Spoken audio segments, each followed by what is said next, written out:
First, from UConn, Connecticut, number 3, Sarah.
Day one of the Big East softball tournament presented by Jeep rolls on here from Burrell Family Field in Storrs, Connecticut.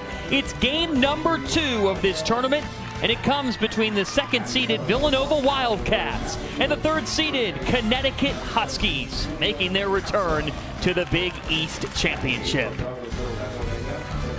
Great to have you with us, everybody. Even Jonathan has made the trip over to Burrell Family Field, and the Huskies with their mascot on hand here in Storrs.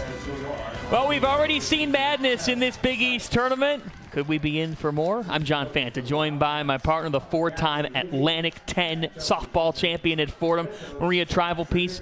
Maria, what are you looking for in this matchup? Well, they have O'Neal on the mound, UConn does, and I think that that's a big move for that staff because she keeps the ball low in the zone, and that's going to be big against these big Villanova bats who hit the ball hard and far. I mean, we saw it yesterday, home run after home run. If O'Neal can keep that ball down in the zone, that might be a problem for Villanova. This Connecticut team has gone 8-2 here at their new field, Burrell Family Field in Storrs. And the Huskies lineup, as you said, Maria, it is dynamic. So we'll see how things go as they'll be going up against the Big East Player and Pitcher of the Year, Paige Rao. And Paige just so dominant both at the plate and on the mound. I mean, you mentioned both of it, John.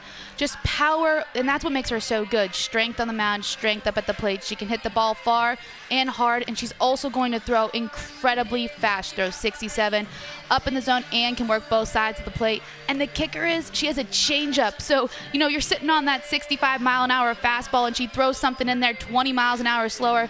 That's what makes her so effective. Let's take a look at the Huskies starting 9.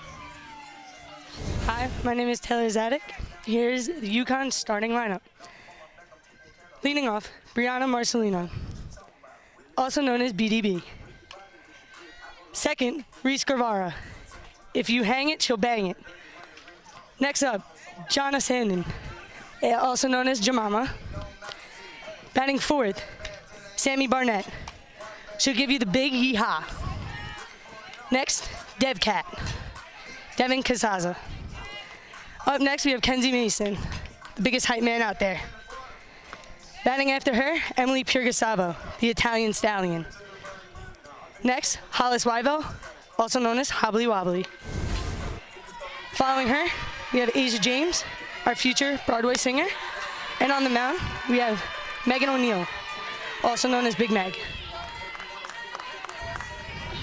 That is fantastic. A future Broadway singer, perhaps the next president at UConn, as Brianna Marcelino bounces one to second. And quick business for Paige Rao as Angela Giampolo, the Villanova second baseman, makes the play. Rao went right at Marcelino. One of her strengths is working ahead in the count, and she does that right off the bat for the Wildcats.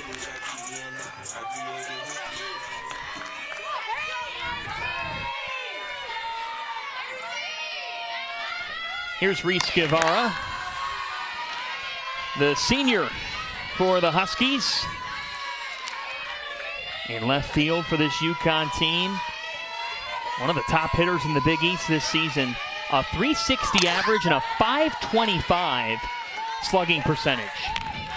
Guevara, one of the leaders on this team too. We were talking to Coach Valentino yesterday, and she was just saying how she's such a hype woman. You see her talking to herself before her at bat, and she shows the younger players especially what they need to do to be successful. To your point, that's exactly what Laura Valentino talked about. She said she's the energy of the team. They have her here in this number 2 slot. She's led off before this season. Fouls this one off, but there's some strategy behind Marcelino hitting leadoff and Guevara hitting second. Yeah, we talked about that earlier, John, with Barnett having a great series against Villanova the last time these teams played, protecting Sandin a little bit, who is the Big East Freshman of the Year. There's a bouncing ball, and Angela Giampolo's taken infield. Oh my gosh, we love to see it. Ground ball after ground ball for Paige Rao. That's what's going to help her be successful as well. Paige Rao, the first Big East player and pitcher of the year in the same season to win both those honors in conference history. She's making so much history too this year. Even at Villanova, she's now the career leader in home runs, and she's only been there two-ish seasons, you know? Transferred from Fordham. You spent some time playing with her. Yeah, Paige is just probably one of the most skilled players I've ever played with. Like I mentioned earlier, just strong, able to pitch and hit. She can play some defense as well. And she just, when she's on the mound, you know you have a chance to win some games. Well, now she's going up against the top freshman in the Big East, Jonna Sandin. First time UConn's had the Freshman of the Year in this conference since 1996. And Jonna Sandin, there's not really much she can't do. She swings for power. She plays shortstop for a good defensive Huskies team, making an impact from the first day that she stepped on campus. Called strike on the inside corner. Behind the plate, Dave Mattern. At first, it's Krista Hanukkah, and at third, it's Dave Everson, our umpire crew. Picture perfect day. Temps in the high 60s, merging towards 70. And here's a little squibber to first. A 1-2-3 start for the Big East Pitcher of the Year, Paige Rao. The Wildcats have never won a Big East tournament. That's the mission for Bridget Orchard's program this week. The Cats are coming to bat.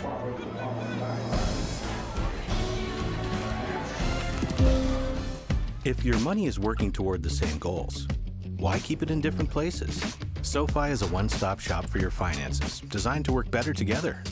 Spend with SoFi and get cashback rewards that automatically go toward your goals, like investing in stocks, ETFs, and crypto. That's better together. Or pay down your SoFi debt sooner. That's better together. And that's how SoFi is helping millions get their money right.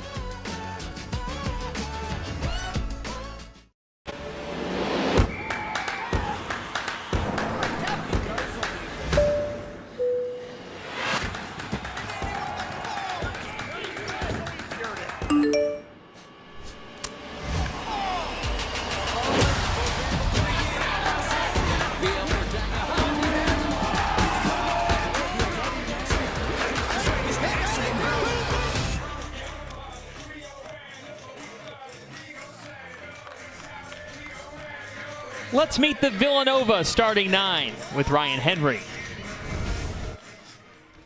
What's up, America? I'm Ryan Henry, and today I'll be introducing Villanova softball's starting lineup. Making history, pitching, pitcher and player of the year, Paige Rao. Playing second base and batting second is Angela Giampolo. Batting third and playing third base, Chloe Smith. Batting fourth and playing shortstop, Megan Kern. Batting fifth, good old me, Ryan Henry as the DP. Batting sixth, our catcher, Allie Jones. Batting seventh is Julia DaCosta at first base. Batting eighth in center field is Sydney Hayes. Batting ninth is Danny Dabrowski in left field. And our flex player in right field is Tess Seitz. Thank you. I love the greeting to America by Ryan Henry. She said, greeting to America, and then good old me at DP. I love it. A lot of charisma. So here's Paige Rao. Of course, she's in the circle and leads off in the Villanova lineup. 2-1 count. And I love this move from Coach Orchard to lead off Paige Rao because people are going to want to walk her. You know, she has the power. She gets on base a lot. Putting her first, it makes them a little more hesitant to put her on base right on top, right in the bottom of the first inning. 3-1 count. She faces Megan O'Neill, who got the start in the series opener last weekend. That's right, these two teams met just last weekend. Villanova getting a sweep, but the 3 runs came by only a combined 4 runs. O'Neill pitched well against this Villanova lineup. 6 innings, 7 strikeouts. She did have 5 walks, but only 1 earned, and now here's an opening walk to start things off in the bottom of the first, and that's something that Paige Rao is all too used to. She was walked 5 times last weekend against Connecticut. And you know, it's also one of the things that you don't even realize on Rao's stat line, because you look at her power numbers, you look at her ability to hit RBIs and home runs, doubles in the gap. One of the highest numbers is her on base percentage. I mean, she gets walked so much, and not only is she intentionally walked, she's also an incredibly patient hitter, which makes her so successful. Let's take a deep dive on Villanova's offense with Adam Giardino, our sideline reporter.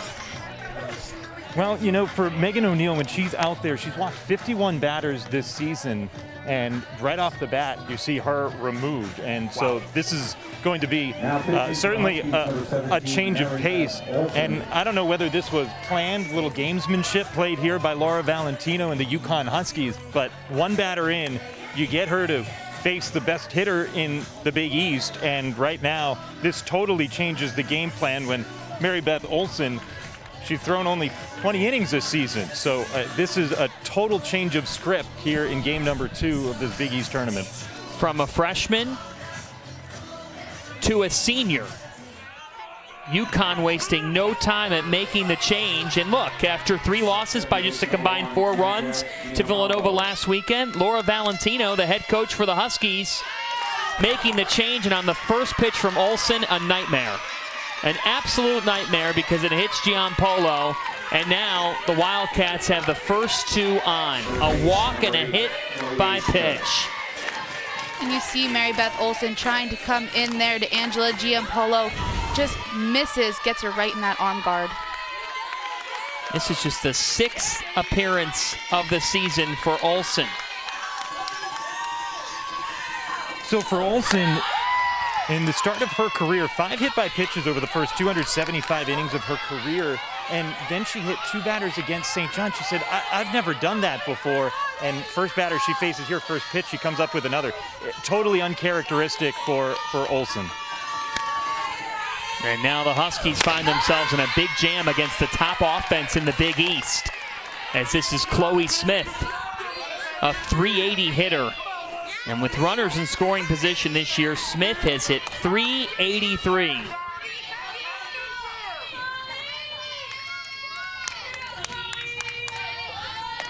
Smith rips one to third. It's caught. Back to second. Not in time. That was incredibly close. Paige Rao diving back to second. Chloe Smith got all of that ball right there. Pierre Gustavo made the play. Fortunate for the Huskies. And Laura Valentino right out of the dugout.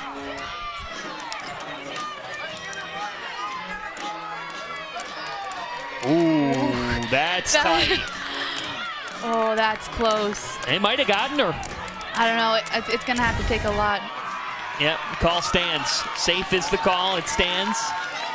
She had a case, but that's too tough to overturn with bang bang. It is. It happened so quickly, you know, and Chloe Smith, like I said, got all of that ball. Rao does a good job of being able to get back, but just too close to really overturn, especially this early in the game.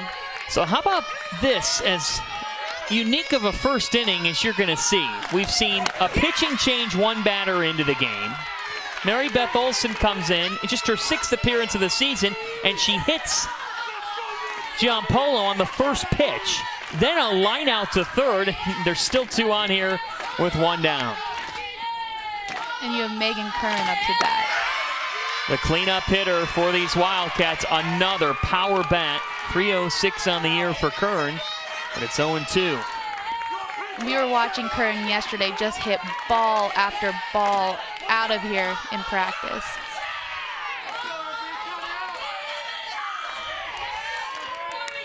Two on, one out, bottom one. Off speed, strike three called. Mary Beth Olson coming into a bit of a disastrous start and responding. Mary Beth Olson with the off-speed pitch. You see it just freezes Curran on the outside corner. She thought it was high. She walks back to the dugout, but Olson using that off-speed to fool these Villanova hitters.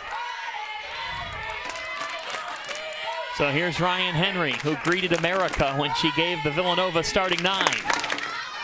A dropper in there for a ball. You see Olson again going to that off-speed. She's keeping the ball down in the zone. Like we mentioned right at the beginning of this game, the strength of Villanova's offense is their power. How do you stop power? Well, you throw the off-speed, you keep it low, you keep it away so that these hitters can't square things up.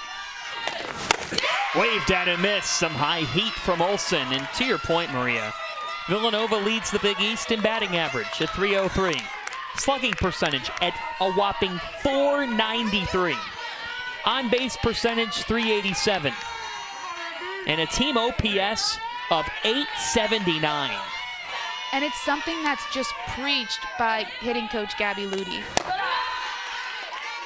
She's all about the power. They focus on it all the time. The different drills that they do are all focused on hitting the ball hard in the gaps. She works at patience at the plate. We talked about a lot of these Villanova hitters having that great plate discipline. And you'll see a lot of them looking to put the ball over the fence in the gaps, but also getting on. Another dropper, and Henry laid off, so it's 3-1.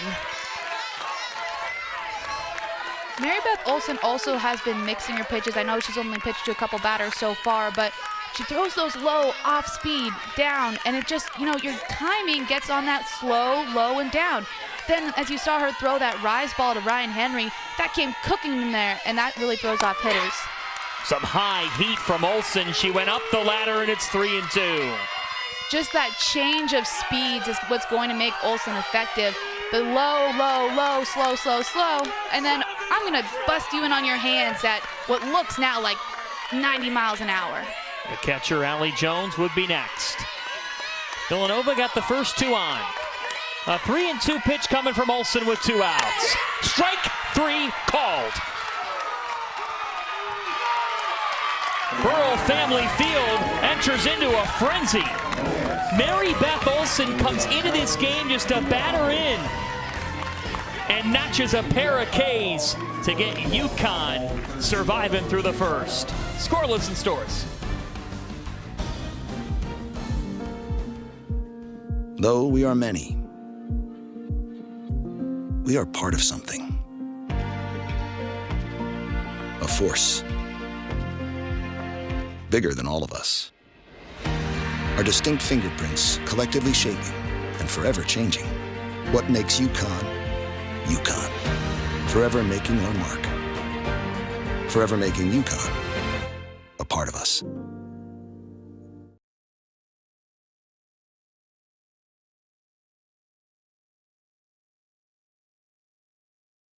What is a Villanovan? In 30 seconds? Well, Villanovans aim high. Top 50 National University high. We think fast and stay connected. V's up. Villanovans think deeply, push boundaries, and go, go, go! Still with me? We climb corporate ladders and these ladders. This campus is our home, but you can find us almost anywhere. Villanovans have big hearts and solve even bigger problems, and we celebrate together. Ignite change, go Nova. Jonathan's here, so there's magic in the air on the campus of UConn. All smiles after Mary Beth Olson comes into this game just to batter in and escapes a pretty significant jam, and we're scoreless between the Huskies and Villanova, and some snacking's taking place. I want to go pet Jonathan. He looks so Absolutely. cuddly. Maybe we can go do that after this. Do you think they'll let us? They'll let us do anything, right? Yeah, we have all the power, right? Maybe. Well, not for me. For you. For me? You're the 4-time Atlantic 10 champion. I've won a total of 0 rings. 0? They keep me monitored. I could share with you if you want. You share the power? No, Oh, right? I'll let you try one on if you want. I don't know if it could fit on this finger. Oh, I have them in all sizes because I. Oh, of course. Yeah. Well, when you win 4 championships, it fits all sizes. No, I do not have all the power. That was ripped right near the UConn dugout. Sammy Barnett being really aggressive in this at bat, and I like that game plan against Rao. You know, she's going to come right at you and she's going to throw hard. So you want to be able to just get on the first pitch that you can. Sammy Barnett takes a strike on the outside corner. Had a great weekend against Villanova. And that's why she's in the cleanup role now against the Cats. Came up with a 2-hit performance with an RBI. And takes a called third strike from Rao. 3 pitches. And Rao gets that strikeout in big part because of Allie Jones behind the plate. She frames this pitch so well. And, I mean, I feel like catchers aren't getting all the credit. Here it comes again, just on the outside corner. Jones moving her body, positioning it to get that K for Rao. Great job there by Jones. So here's Devin Casaza, the catcher for the Huskies. And I have to say, Maria, she has just risen up to #1 in the walk-up song power rankings with Dolly Parton's 9 to 5. The Dolly Parton one, I was a fan of. Casaza's is up there. But I'm going to have to hear everybody's first, and then I'll make a final decision. Okay. What was your walk-up song? September by Earth, Wind, and Fire. Love it. I would go with Earth, Wind, and Fire. Let's groove tonight. Boogie Wonderland. I always hit the Do You Remember? And then the rest of my team would continue on with their own cheer in the dugout. It was a lot of fun. And now I'll get Snapchats all the time from former teammates when it's playing. So, you know, keeps us connected. We've been told Adam Giardino loves to come up to the Beachies. 2-2. What would your walk-up song be? Well, I just told you I go with Earth, Wind, and Fire. I also like Casey and the Sunshine Band. I would come up to Boogie Shoes. Interesting. I tried Ave Maria for like half a season, but I didn't hit well, so. Swung on and missed. Paige Rowell strikes out the first 2 Huskies she sees. We were talking to Rao yesterday about what pitches she throws. She talked about a scrise, which, you know, is like what she calls a combination of her screwball and rise ball. When you throw as hard as Paige does, you don't know what that rise ball is going to do. So right there, a little bit of a scrise up in the zone, high heat to Casaza. Give Paige Rowell 166 strikeouts on the season. That leads the Big East by around 50. Not even close. We saw one great pitching performance earlier today. How about Carly Ricketts and Butler shocking top-seeded DePaul 8-1. And so the stakes for today, the winner of this game will move on to tomorrow and meet Butler at noon Eastern time on FS2. The loser of this game will have to play tonight at 6 Eastern against the top seed, DePaul. A bounce out to third by Mason, and Paige Rowell fires another 1-2-3 frame. We've played an inning and a half. UConn and Villanova scoreless here on the Big East Digital Network, presented by SoFi. If your money is working toward the same goals, why keep it in different places? SoFi is a one-stop shop for your finances, designed to work better together. Spend with SoFi and get cashback rewards that automatically go toward your goals, like investing in stocks, ETFs, and crypto. That's better together. Or pay down your SoFi debt sooner. That's better together. And that's how SoFi is helping millions get their money right.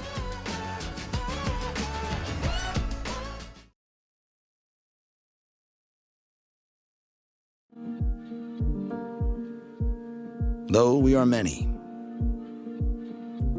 we are part of something. A force bigger than all of us. Our distinct fingerprints collectively shaping and forever changing what makes UConn, UConn. Forever making our mark. forever making UConn a part of us.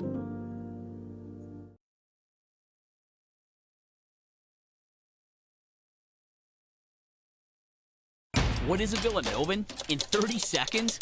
Well, Villanovan's aim high. Top 50 National University high. We think fast and stay connected. V's up. Villanovans think deeply, push boundaries, and go, go, go! Still with me? We climb corporate ladders and these ladders. This campus is our home, but you can find us almost anywhere. Villanovans have big hearts and solve even bigger problems, and we celebrate together. Ignite change, go Nova. Bottom of the second inning, Villanova up to bat. Their 6, 7, and 8 hitters due up. Starts with Allie Jones, the sophomore catcher. And we'll see Julia DaCosta and Hayes. And what do we know about Allie Jones? She can sure hit, 391 on the season, and she can TikTok. I found Allie Jones's TikTok, and if you want to laugh, you have to tune in. I'll get you the username eventually. I'm a little old, so I don't know the terminology there. Jones with a deep drive to left that just hung up for Guevara to make the play. Jones has so much pop, just like a lot of these Villanova hitters. Just the sophomore. I mean, we were talking to Coach Bridget Orchard yesterday, and she said she wasn't sure if she was going to have Henry or Jones in that catching position. Well, they both ended up hitting so well that she had to figure out a way to get them both in the lineup as they are here today. So here's Julia DaCosta, first baseman. So, if you're just joining us, you've missed a lot, because even though it's scoreless, we saw something you just don't see often. A leadoff walk to start this game given up by Megan O'Neill, the Huskies' #1, who pitched well against Villanova last week in the series opener. It was a tight, low-scoring game, a 1-0 game. And O'Neill went 6 innings and gave up just the 1 earned. But Laura Valentino wasted no time and went right to Mary Beth Olson. As this one swung on and laced into left center, it's a 1-out single for Julia DaCosta. And Olson leaving 2 Wildcats stranded after hitting the first hitter she saw on the first pitch nonetheless. But for Olson, Maria, even though these are some strange circumstances, it's nothing she hasn't seen before. No, I mean, she's just been a fighter throughout the entirety of her career. She's been battling some injuries all year. And now she comes up, you know, she hits the first batter. It's that senior mentality. I'm going to shake it off, move on from there, and figure out how I'm going to get the next batter.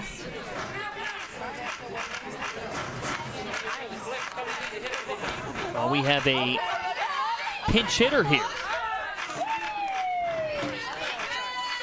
For Villanova, it's going to be Tess Seitz, the freshman right fielder, left-handed hitter. So Seitz in for Hayes. In the number 8 slot in this lineup, Bridget Orchard wasting no time to try to get after Olson here in the second. A big heater.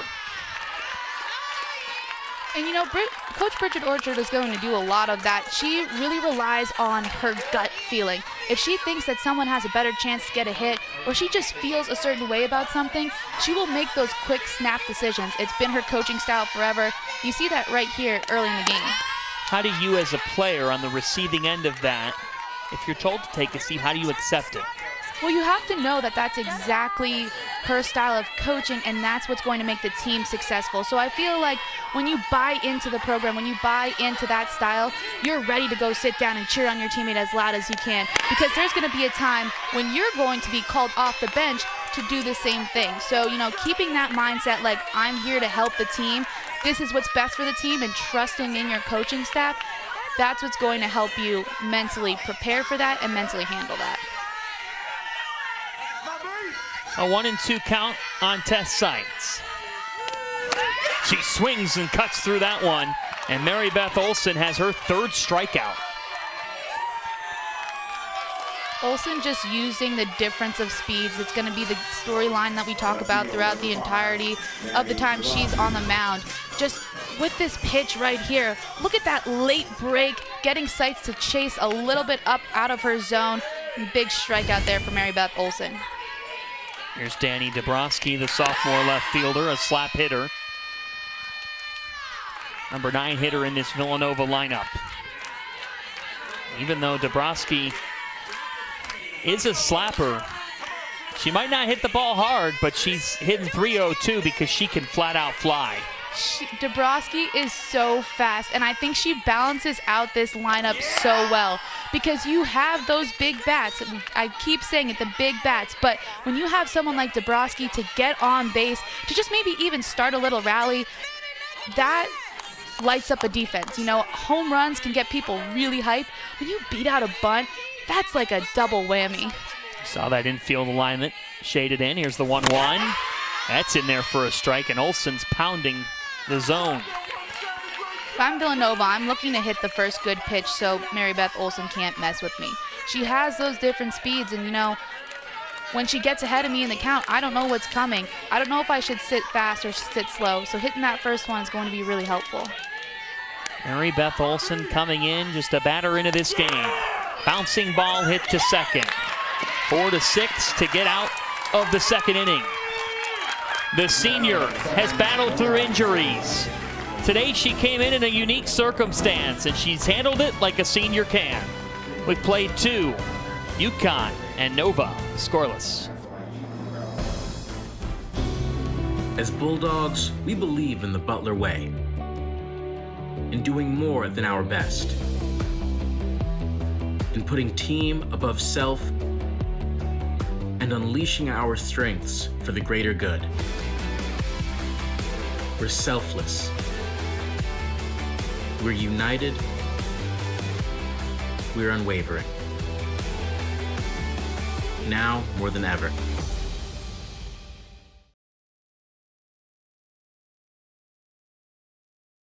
Here, we do what others don't. Dream what others won't. Driven to leap forward, determined to always give back. Here, we work where giants have played, where the connection of work and ethic is made. A diverse community possessed with a passion to know and grow and go and show the world we are prepared to change it. Here, we ask what must be done, for in doing we learn and earn success. And you can get there from here. DePaul University. Here, we do. Paige Rao has been, as advertised thus far, the first Big East Player and Pitcher of the Year in the same season in the history of this conference.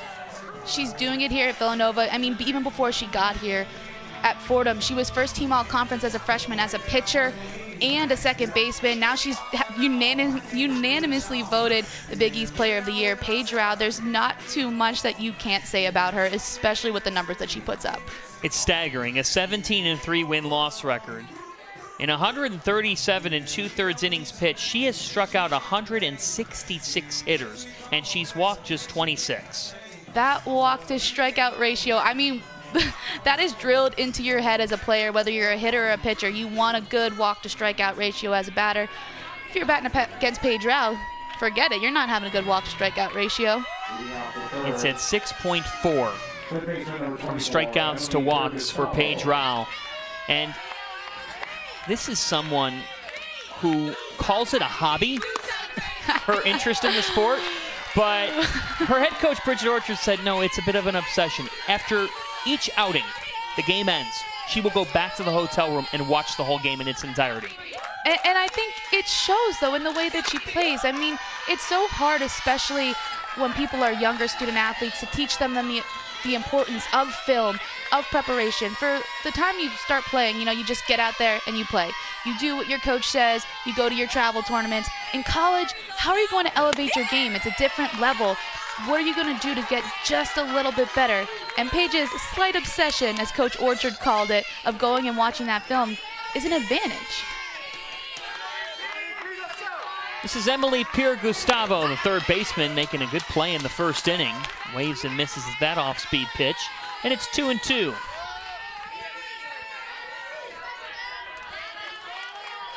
Pierre-Gustavo, the junior,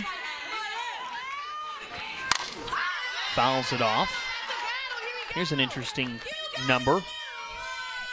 She's just hitting 197 on the season. But when she leads off an inning, Emily Pierre-Gustavo's hitting nearly 350. Odds are in her favor then. The 2-2 cuts through that one. That inner screwball, too much for Pierre-Gustavo to handle, and there's one away. And Rao taking something off this pitch too. Watch how it just falls off the table. It's literally unhittable. You see her cupping it there, the weird spin, swings and misses. That hit Pierre-Gustavo in the foot, and she still swung on it because of how much that ball breaks. And that's kind of that screw / off speed / rise all in combination there for Paige Rao. It's like the crumbs left to the dogs. You still can't hit it. You have a dog? No, I wish. My roommate had one in college, but I never had one, so.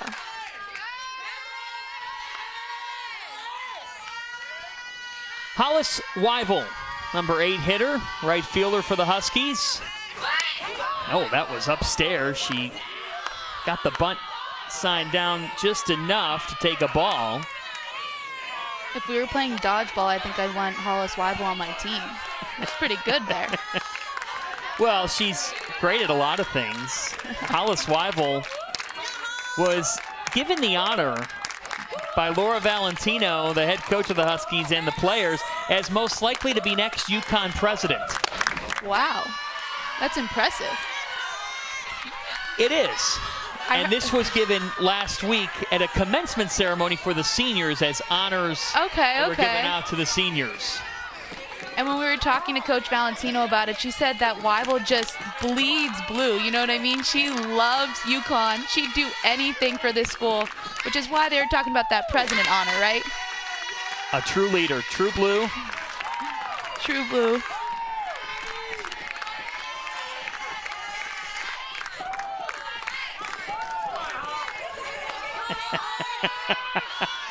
Jonathan, the Husky, just came in, is about to walk into our broadcast booth here. We'll have to see if we can get a shot. You wanted a dog, Maria. I know, I wanted to pet him. Hello. I wish I had a snack for you. I don't know if you're allowed to eat snacks. Oh, yeah.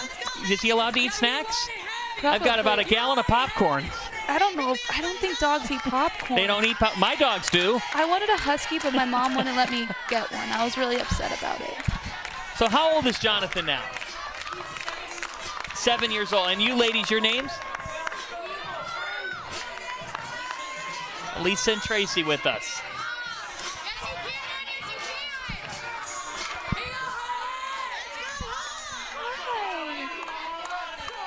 From Alpha Phi Omega coming out today. And Jonathan is quite literally the third member of our broadcast team in the booth. Maybe he can break down some of Rao's pitches for us. Sure. He's having a great day.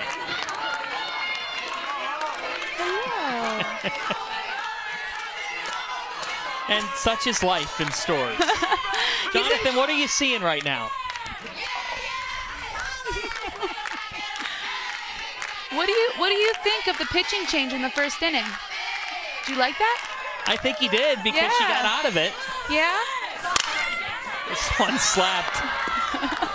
Just foul. Oh, he was giving me kisses a moment ago. And what about Hollis Weibel batting? You cheering for your team? He's so calm. I mean, he has. There's a treat for him. How about an RBI? We got one out here and a 3-2 count. He's loving life right now. He is. He gets to watch his team play softball. It's a great day when you can watch softball and have dogs in the booth. I don't know how we're so lucky. We have a walk here with one out for Hollis Weibel. So, Jonathan, I think you might be sparking a bit of a rally. Hollis Weibel did a great job in that at-bat, just working the count against Paige Rao, fouling off a couple pitches, laying off those rises and screws that we were talking about before that so many of the hitters have been chasing. Jonathan does that, too. He lays off all the rise balls, right? You do. You're very successful up at the plate. I wish I could lay off a rise ball when I used to play, but yeah, sure. It didn't happen too often. No. It looks so good. Like you're going to hit it over the fence, and then, you know, you're walking back to the dugout. So. Well, John Phantom, Maria Tribal Peace. Adam Giardino is down on the sideline somewhere. And Jonathan, the Husky. Let's go down to Adam for a moment. Yeah, I'm the fourth member of the broadcast group. I've been supplanted as the number 3. Jonathan takes over, that's fine. I'm number 4 in the booth. Asia James is coming up. She's the number 9 hitter in this lineup. She has been supplanted. She had typically been the number 2 hitter in this 1 through 9. Reese Guevara had been leading off. You guys touched on that a little bit where Reese drops down. It had normally been 2 burners at the top of the lineup who can do this. That one's fired through the left side, and the Huskies have 2 on. Right on cue, Adam. Asia James, that ball came off hot off her bat, and that's one of the byproducts of Paige Rao pitching. I mean, she's going to throw hard, so if you make contact with it, if you make contact with it, it's going to go. And Adam, you mentioned a little bit about Asia James's speed. Now you have her on the base pass. What does that do for UConn? Well, the fact of the matter is that Hollis Weibel is the lead runner, is that opens up the possibility of the double steal because James is the trail runner. She's a burner. She, statistically, when they clock it in practice, she is just a hair faster than Reese Guevara is in all those drills. So she's the fastest on the team. But Hollis Weibel, this is a group of Huskies that can really run. A double steal might sound ambitious for a lot of teams, but in this situation against this pitcher, why not? Adam, it bears noting that since Jonathan got into the booth, the Huskies have put 2 on. Come back to the booth here. Here we go, bud. Well, I could read that one of 2 ways. You're either saying that he is a good luck charm for the Huskies or that I have been permanently demoted to number 4. Jonathan will be back here tonight as the analyst. He'll be in the booth. Yeah, he's always welcome in this. It is his booth. We're just happy to be in your presence. Yeah, you can come whenever you want. Yeah. Maybe bring us treats next time though too. We can share. I would love a treat. Oh, I would love a treat too. Maybe not the same one that Jonathan likes though. A little bit different. I got to tell you, what a trooper to come in here and be added into our commentary team. We got 2 on right now and 1 out. Top of the 3rd, and Brianna Marcelino, who grounded out her first time up, but she's been great with runners in scoring position this year. A 304 hitter. And one of the great things about Marcelino is that she can hit to both gaps. She goes with the outside pitch incredibly well. Just even her at bat right here, fighting off that changeup from Rao. A pitch that's really tough for a lot of hitters to get on top of. So having her up to the plate with runners in scoring position is a big bonus for the Huskies.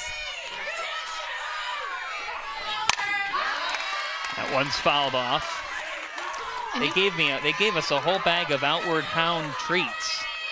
How many do you think Jonathan can eat? There's a ton of them.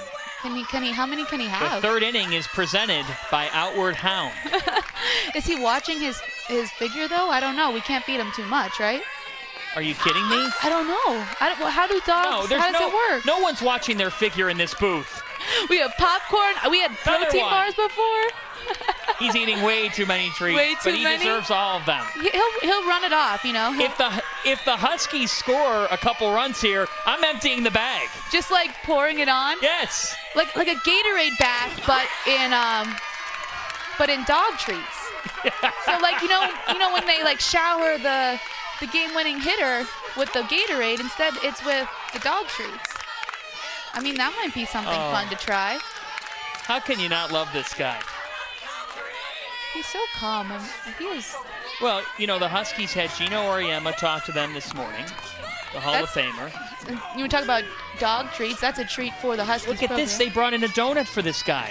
Oh, my goodness. What's your favorite kind of donut? Goodness. Here. Come on. Yeah. Oh. Can I have a piece with him? Here, look. Oh, we got a strikeout here, and there's 2 down. Paige Rao coming up big for Villanova right there. Marcelino is one of the Huskies' best hitters, especially as we said before with runners in scoring position. Getting her to K right there, big out for the Wildcats. So that brings up Reese Guevara. He's also been a clutch hitter. 17 runs batted in on the season. Guevara smashes one right to 3rd. And the third baseman Smith saying she caught it, but the umpire said that hit the ground. Out was never called. And one of the things you're taught as a player is even if you think you catch it in the air, get the out. Smith could have stepped on third right here. She makes a great play getting that ball and staying in front of it, but still throw that to first or step on third. I mean, that's really close. To me, that's an out, but the safe is called. Can we see that again? I'd like to see that again. That was close. I understand why Smith thought she caught it in the air. You see this one. I don't know. Oh, I think that's a catch. It's close. But again, step on third. Great play. Just finish it right there. So as a result, the bases are loaded for the Big East Freshman of the Year. Jonna Sandin, and Jonathan the Husky is here for Jonna. And Jonna Sandin comes through. One run is in. Everybody holds Jonathan the Husky and Jonna Sandin combining for a UConn run. If you're UConn, that is exactly who you want up to the plate in that situation, and no hesitation from the freshman. She hits the first pitch from Paige Rao, a strong single to that left field. Danny Dabrowski actually doing a great job holding Asia James at third. But watch this from Sandin, hops right on that hard and in stuff from Paige Rao. The freshman coming up big for UConn. They take that 1-0 lead. And Jonathan the Husky got a treat. Do you get treats every time they score, buddy? I think so. Oh, okay. So you really want them to score. I don't have any treats, I'm sorry. Sammy Barnett cuts through that one. Barnett taking after Sandin with more of that aggressive approach against Paige Rao, swinging at that first pitch. Barnett, the cleanup hitter, just foul.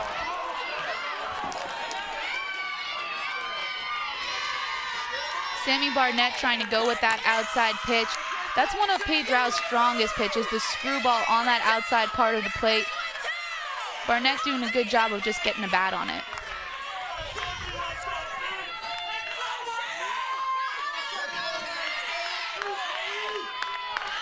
So they're still juiced here with 2 outs, but a 2-strike pitch from Rao, just off the plate. It's been great to have Jonathan with us here. He's always camera ready, treat ready, and brought good luck to the Huskies. Bouncing ball, back up the middle, it's through. 1 run is in, here comes Guevara, she scores 2. UConn takes a 3-0 lead on a 2-out RBI single by Sammy Barnett. Coach Valentino moving Sammy Barnett up in the order after having a great series against Villanova. And Jonathan in the booth, he's celebrating with 3 treats now. 3 treats. 3 treats because the Huskies have 3 runs now. So a treat for every run, is that what we're doing? Yes. It is not a coincidence that all 3 runs have come with Jonathan in the broadcast booth. So he's going to have to stay here the whole game for the Huskies? Is that the deal he's trying to strike with us? He's working 9 to 5. Just like Devin Casaz's walk-up song. He does not want to work at 6 o'clock today, which is when our elimination game is. Oh, yeah, so he's like, 9 to 5 doesn't fit in there. Putting in a long day's work. So do you think Devin Casaza can use her walk-up song past 5 o'clock? No. No, she has to switch it. Oh, okay. So what will she switch it to? I don't know. They have to win, I guess, right? You'll have to. We've gone off the rails in the third. Yeah, we really have. A tapper fouled off. You put a dog in front of us, and it all breaks loose. I have no more treats for him, or at least I don't. Oh, I have 1 more left. Oh, okay. I have 1 left. Oh, interesting. The catcher for Villanova here, Jones, is getting looked at. So all 3 UConn runs coming here in the third. And Jonathan wants one more big bite. Now out we of don't the have treat. any more treats. We are all out of treats. So does that mean no more runs? I don't know. I don't know. I don't know the answer to that. Do you know the answer? Sure. Look at that. How come Wanted to give you a kisses? kiss. No. This has been something, folks. The wonderful people from Alpha Phi Omega brought in Jonathan, and the Huskies have put up 3 runs in the third against the Big East Pitcher of the Year, Paige Rao. Casaza fouls it off. And again, the stakes, the winner of this game advances to tomorrow. And they'll face Butler at noon Eastern time in a winner's bracket game. But the loser has to play at 6 o'clock, fighting for their tournament life against the top seed in this tournament, DePaul. We could get the 2 favorites tonight. How strange would that be as that's fouled back? Strange beyond belief, but also not, because we talk about mayhem. Postseason softball is just crazy. I mean, you don't know whoever shows up on that day can win. You saw Butler upset DePaul. You see UConn putting up a 3 spot on Paige Rao. It's going to be so much fun to watch the entirety of this championship play. Caught on the infield for out number 3, but not before Connecticut strikes for 3. Jonna Sandin with a 2-out single to left. And then Sammy Barnett with a 2-run single back up the middle. Jonathan and the Huskies up 3-0.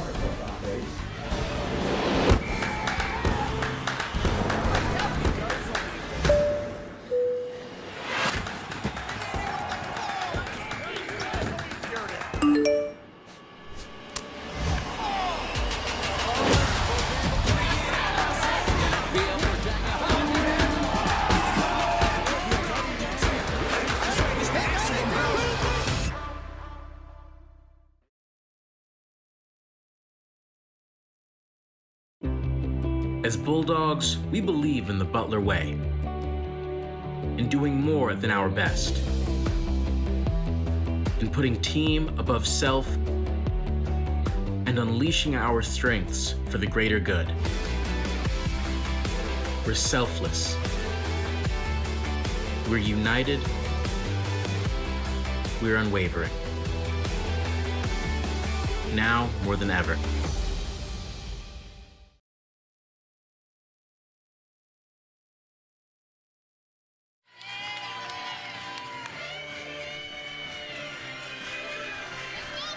Jonna Sandin getting UConn on the board with a clutch single to left, the start of a 3-run top of the 3rd inning for the Huskies. And the freshman of the year, Laura Valentino, her head coach, says the work ethic is relentless. Coach Valentino said that even when Sandin messes up, she has that mentality of like, you know what, it's okay, I'll get the next one. And that's what's helped her do so well as a freshman. She'll run through the wall. She said she'll do really anything that the coach asks her to do, and she said that's what you kind of want as a coach, to have a player who will do anything, buy into the program for you. Paige Rao can try to start Villanova back up. The Cats now find themselves down 3-0. This coming just days after Villanova completed a 3-game sweep over these Huskies. But I would not count Villanova out just yet, because one of those games, they were down 4-0 to the Huskies, came back and won. So it's early, bottom of the 3rd inning. You have the Big East Player of the Year at bat. There's a lot of softball left, exciting softball too, and we're just going to have to wait and see how Villanova responds to that 3-run inning from UConn.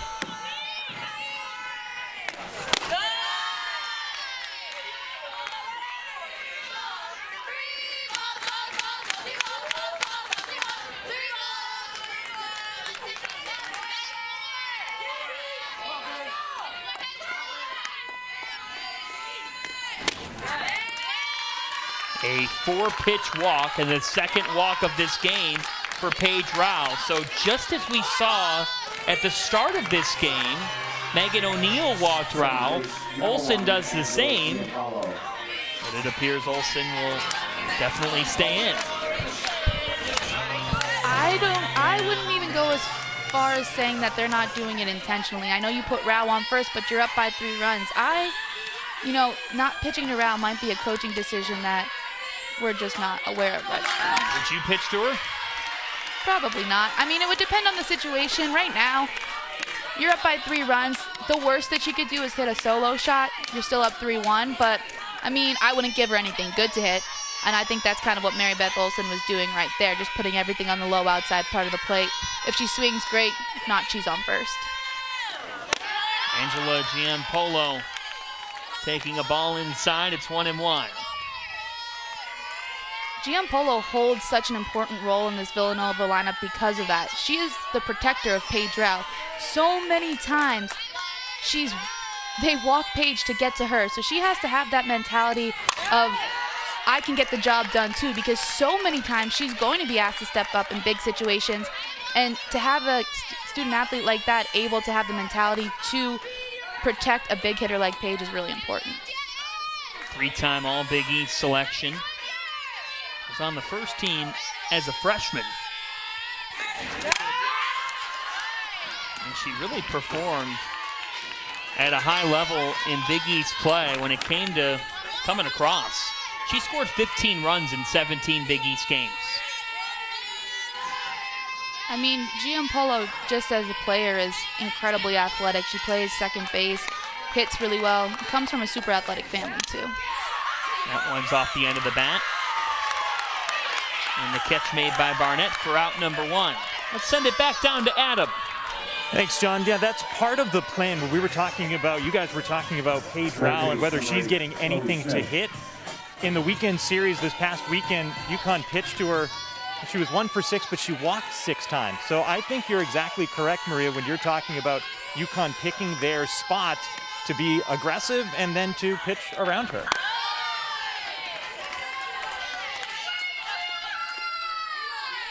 Adam, what's your thought process?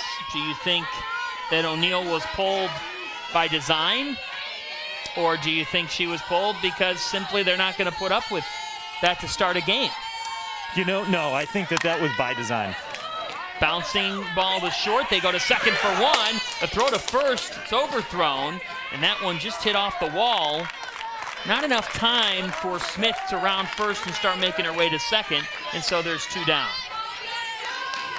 The double play ball is so rare in softball. I thought maybe with a good throw they would have had a chance at Smith to get Smith at first, but Marcelino throws it a little wide. And I ask Adam that question, Maria, because yes, by design, but it comes off the heels of O'Neal throwing the ball really well against this Villanova lineup last week. I think that it is by design so that O'Neal can maybe come back in the game if she has to, And this Villanova team didn't really see too much of Mary Beth Olson, so I think that's another advantage for the UConn Huskies is, UConn's seen Paige Rao. Villanova, not so much Mary Beth Olson. Olson's been very strong. As there's an off-speed pitch that catches the inside corner to Megan Kern. And Olson just utilizing that changeup off-speed pitch so well, really has these Villanova hitters on their heels. Kern struck out looking her first time up. Bounces this one to first. Tough play. Gloved and a dive back to first. What a job done by Barnett.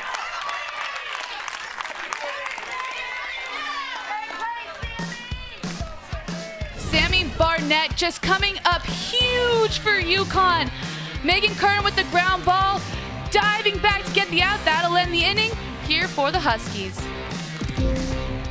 If your money is working toward the same goals, why keep it in different places? SoFi is a one-stop shop for your finances, designed to work better together. Spend with SoFi and get cashback rewards that automatically go toward your goals, like investing in stocks, ETFs, and crypto. That's better together. Or pay down your SoFi debt sooner. That's better together. And that's how SoFi is helping millions get their money right.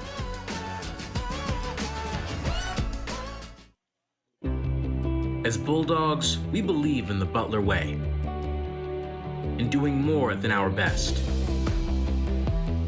in putting team above self, and and unleashing our strengths for the greater good. We're selfless. We're united. We're unwavering. Now more than ever. Here, we do what others don't. Dream what others won't, driven to leap forward, determined to always give back. Here, we work where giants have played, where the connection of work and ethic is made. A diverse community possessed with a passion To know and grow and go and show the world we are prepared to change it. Here, we ask what must be done, for in doing we learn and earn success. and you can get there from here. DePaul University, here we do. Good crowd on hand here in Stores. Dogs Eat Cats is out. Hashtag roll skis. And then somebody's asking Emily Pierre Gustavo to marry him. It is wedding season. Is it though? Are we people? I don't want to think about that. I'm at that age where people get married. I don't like that. Well, I mean, That's stressful. Like I can't even, remind myself to brush my teeth in the morning and think about wedding season. that makes two of us. That's a lot. That makes two of us. I did remember to brush this. I did too. Brush floss. I did, but Stressful is winning 4 Atlantic 10 tournament titles, which you have the rings to prove it. I do. That was the memories. 3 years ago today was when I actually won one as a junior. Yeah, that was fun. Mackenzie Mason leading off the top of the 4th. 1-1 count on Mason. So what have you seen in the approach by UConn against Rao that's worked? Making her throw a lot of pitches, and you see even Mackenzie Mason taking that one there. They're being aggressive on her strikes because, like I said before, when she gets ahead of you, she can mess with you a little bit. But they're taking balls. It sounds so basic. Swing it, strikes, take balls, right? But when you actually think about the principle of it, they're swinging at the pitches, fouling them off. Even when they're not putting it in play, they're making Rao throw more pitches, which is then in turn going to get you deeper into that Villanova pitching staff. Rao notches her 5th strikeout. Getting Mason down on strikes. Well, here's the key to this game. Connecticut has hit 3 for 5 with runners in scoring position. That ball just falls off the table. That little screw on the outside part of the plate for Rao. First ball to Emily Pierre Gustavo. She struck out her first time at the dish. Looking for the wedding season. I just love watching this UConn dugout. How about the piñata in the corner as Pierre Gustavo lifts this into right? Seitz grabs it. There's 2 away. That's a great play by Seitz, reading the ball off the bat in right field. That's one of the hardest plays to make. That when the pitcher throws it low and outside to a righty batter, it's going to curve into the right field. Seitz does a good job staying with that ball, making sure she catches it before it cuts off.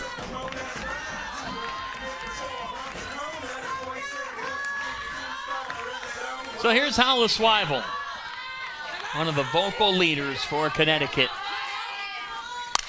Walked her first time up and fouls the first pitch off. And we were talking a little bit about what these hitters are doing against Paige Rao. I really like how the slappers are approaching it, to be honest, because Rao does throw a lot of things up in the zone, which, sometimes slappers get underneath. For the most part, Hollis Weibel just keeping the ball on the ground and having the chance to beat it out. Squares to bunt, and a diving catch. Not an easy play by the third baseman Smith, who came up, had to track back. She snags it, and the Huskies go in order. Smith just coming up big, going back on this ball after charging for the bunt, laying it all out on the line. Great defense there by the third baseman. If your money is working toward the same goals, why keep it in different places? SoFi is a one-stop shop for your finances, designed to work better together. Spend with SoFi and get cashback rewards that automatically go toward your goals, like investing in stocks, ETFs, and crypto. That's better together. Or pay down your SoFi debt sooner. That's better together. And that's how SoFi is helping millions get their money right.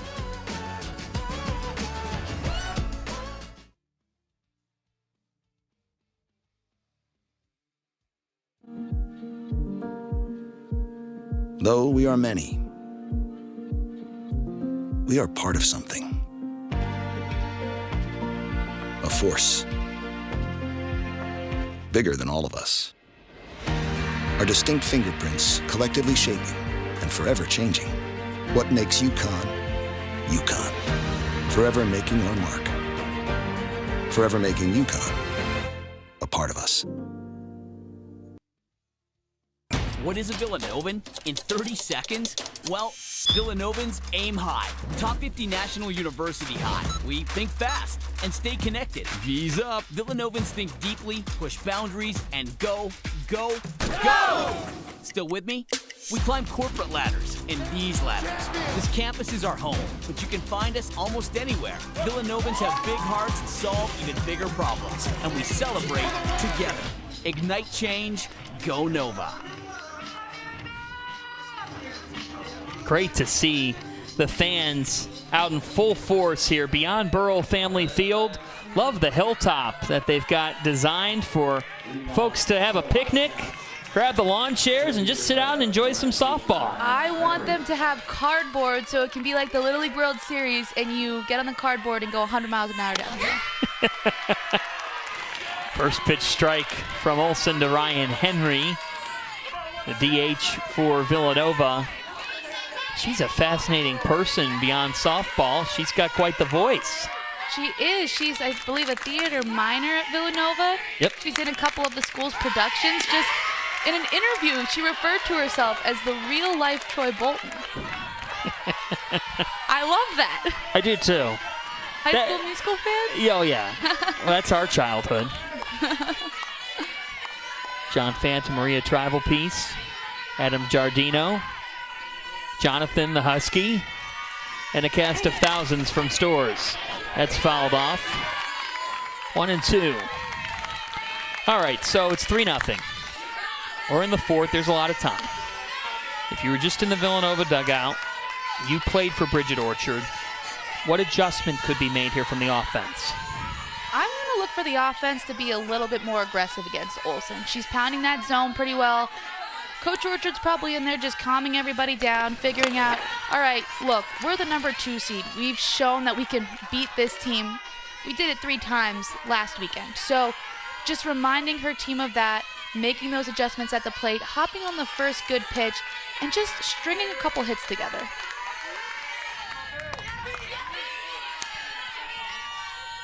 The 2-2.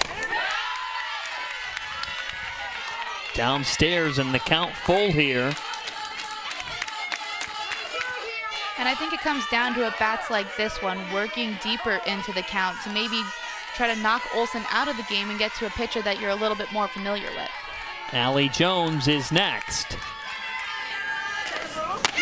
Strike 3 called. Took something off of it and got Henry staring. The off-speed pitches from Mary Beth Olsen have been the key to her success all game. Just freezing Ryan Henry on the inside part of the plate. Mary Beth Olsen, I can't say enough about her right now. That's some nasty off-speed movement. How about the spin? You can even, there it is again. I mean, you could watch it in that slow-mo of a replay. I can't even explain the spin to you. Now, try hitting that, not only waiting to see if that's going to come in, but then the high-speed stuff that she throws in at your hands. It's not surprising that the Villanova hitters are having a hard time getting their timing down. That one just a bit outside, and it's 1-1. I think if I'm going up to bat in this situation, I'm picking one, right? So I'm going to say to myself, I'm only hitting the slow or I'm only hitting the fast until I get 2 strikes. Because if you're constantly guessing, you're not going to hit either of them. Until I get 2 strikes, I'm picking fast or slow and going all for that pitch. Allie Jones, the catcher for the Wildcats. Flied out to left her first time up. This Villanova offense has been stifled, held to just 1 hit. I mean, that fly out to left, though, from Jones was squared up. A strike at the knees. Good heater from Mary Beth Olsen. She paints the corners so well also. I mean, that's a strike, That's a hard strike to hit for Allie Jones. The 2-2. Jones wasn't sold on that dropper, and another full count here. So it's not as if Villanova's not putting together some battles. No, and I think that's the first step to this, right? I mean, all right, so you only have one hit. You're not scoring a ton of balls up. First step is see more pitches. You'll get your timing down. You'll get it. You'll understand it a little bit better the more pitches that you see. It was a good at bat from Ryan Henry and from Allie Jones here, too. We'll do it again at 3-2. And the more foul balls, too, just fouling it off, that it all comes down to timing, especially when you're facing someone who throws multiple speeds. So hitting those foul balls, all right, Allie Jones a little bit early on that one. How's she going to adjust on this next pitch to maybe get that one just inside the foul line? The payoff. Allie Jones works a walk. That's a big at-bat there for Jones. Villanova needs base runners. I think one thing that they really have to pay attention to is not trying to score 3 runs all at once. You get back in this game by scoring 1 run at a time. 1 run at a time comes from 1 base runner at a time. So a walk is huge here. You only have 1 out. Now they're bringing in a little bit more speed to run for Jones. I like this coaching move here by Bridget Orchard. She brings in Aaron Gray, the junior outfielder, to pinch run for Jones.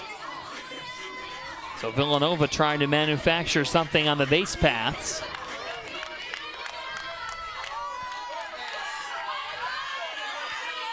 Julia DaCosta, the first baseman, at the dish. That one fouled back. Gray on the season, 3 for 3 on stolen base attempts. I think I'd be a little bit hesitant to steal here just for the simple fact that you're down by 3 runs. Whether she's on first or second isn't that much of a difference at this point in the game. That's hit well out towards left center, but not well enough. Guevara is there for out number 2. Coach Valentino talked about the no-fly zone yesterday, and with the speed in UConn's outfield, very few balls are going to drop. You see Guevara just get a great jump on this ball. I mean, Asia James was right there too. She could have snagged it as well, but the speed of the UConn's batting order and their outfield, it's hard to get balls to drop. If Nova wants to put the ball out there, their best bet is to put it over the fence. So here's Sydney Hayes. We saw Tess Seitz get the at-bat in her slot the first time up, but Hayes will hit here.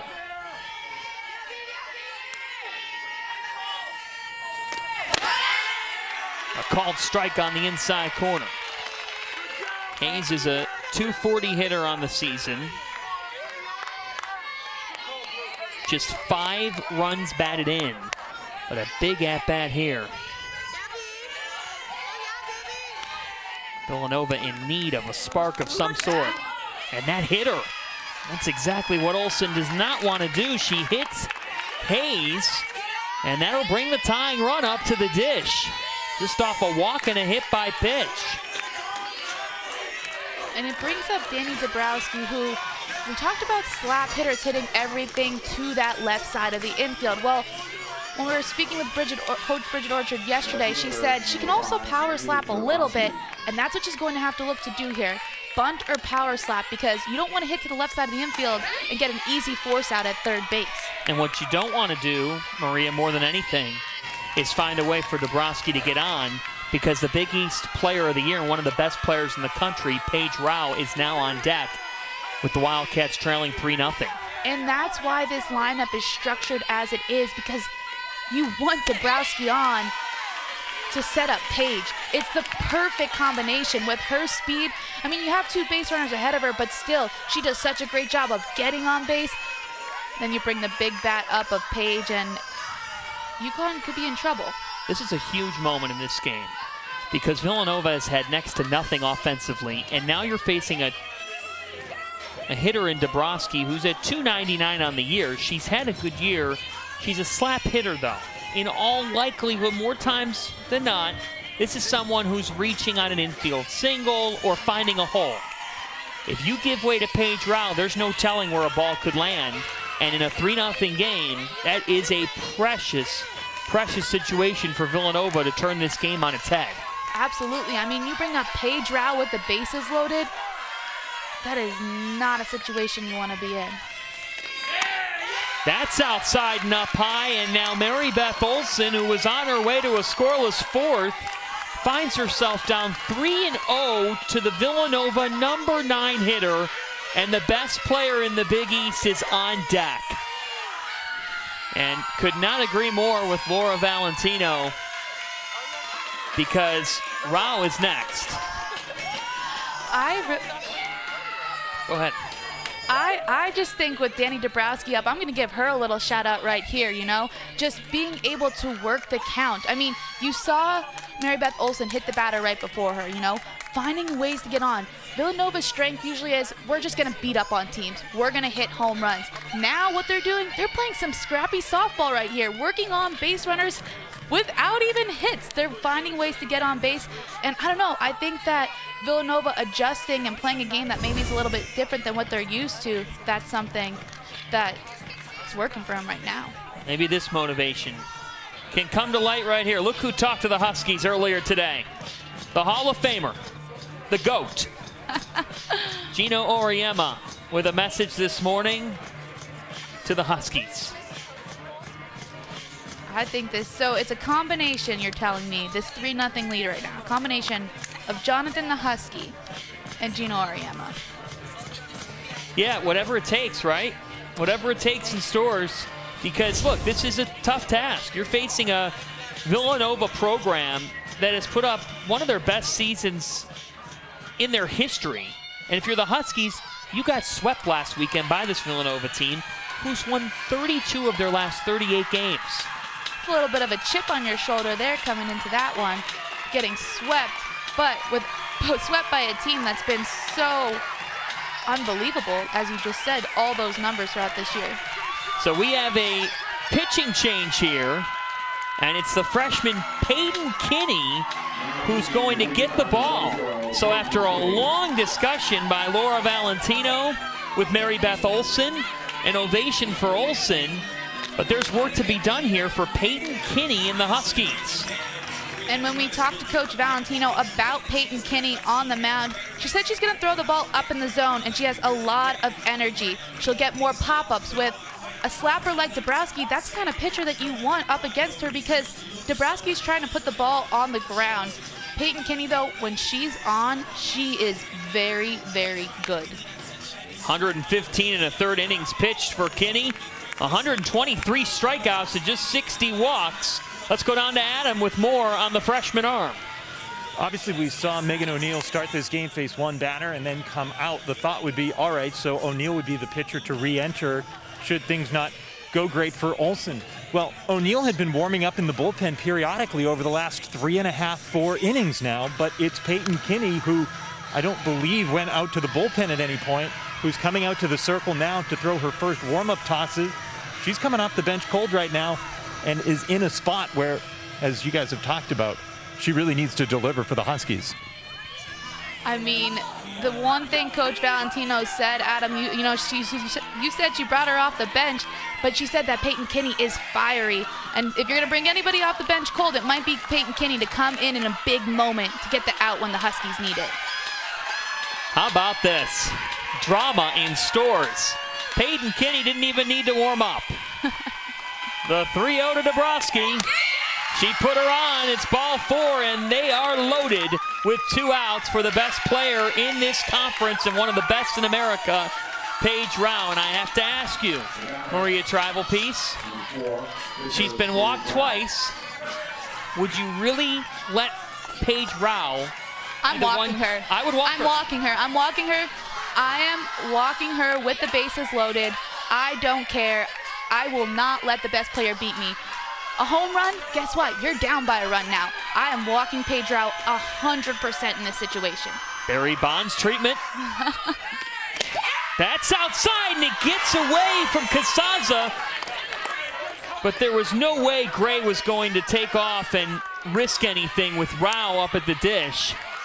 And it's 1-0. Absolutely not. You're not taking that chance. You don't take the bat out of Paige Rao's hands. You see Peyton Kinney.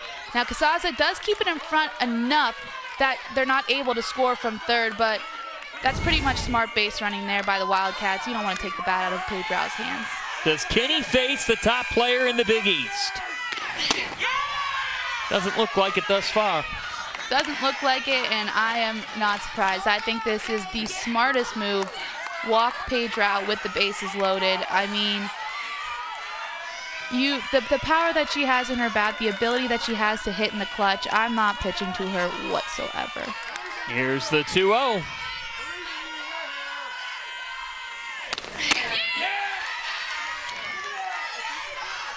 Peyton Kinney doing something that a lot of Big East pitchers have done, and that's not pitch to Paige Rao,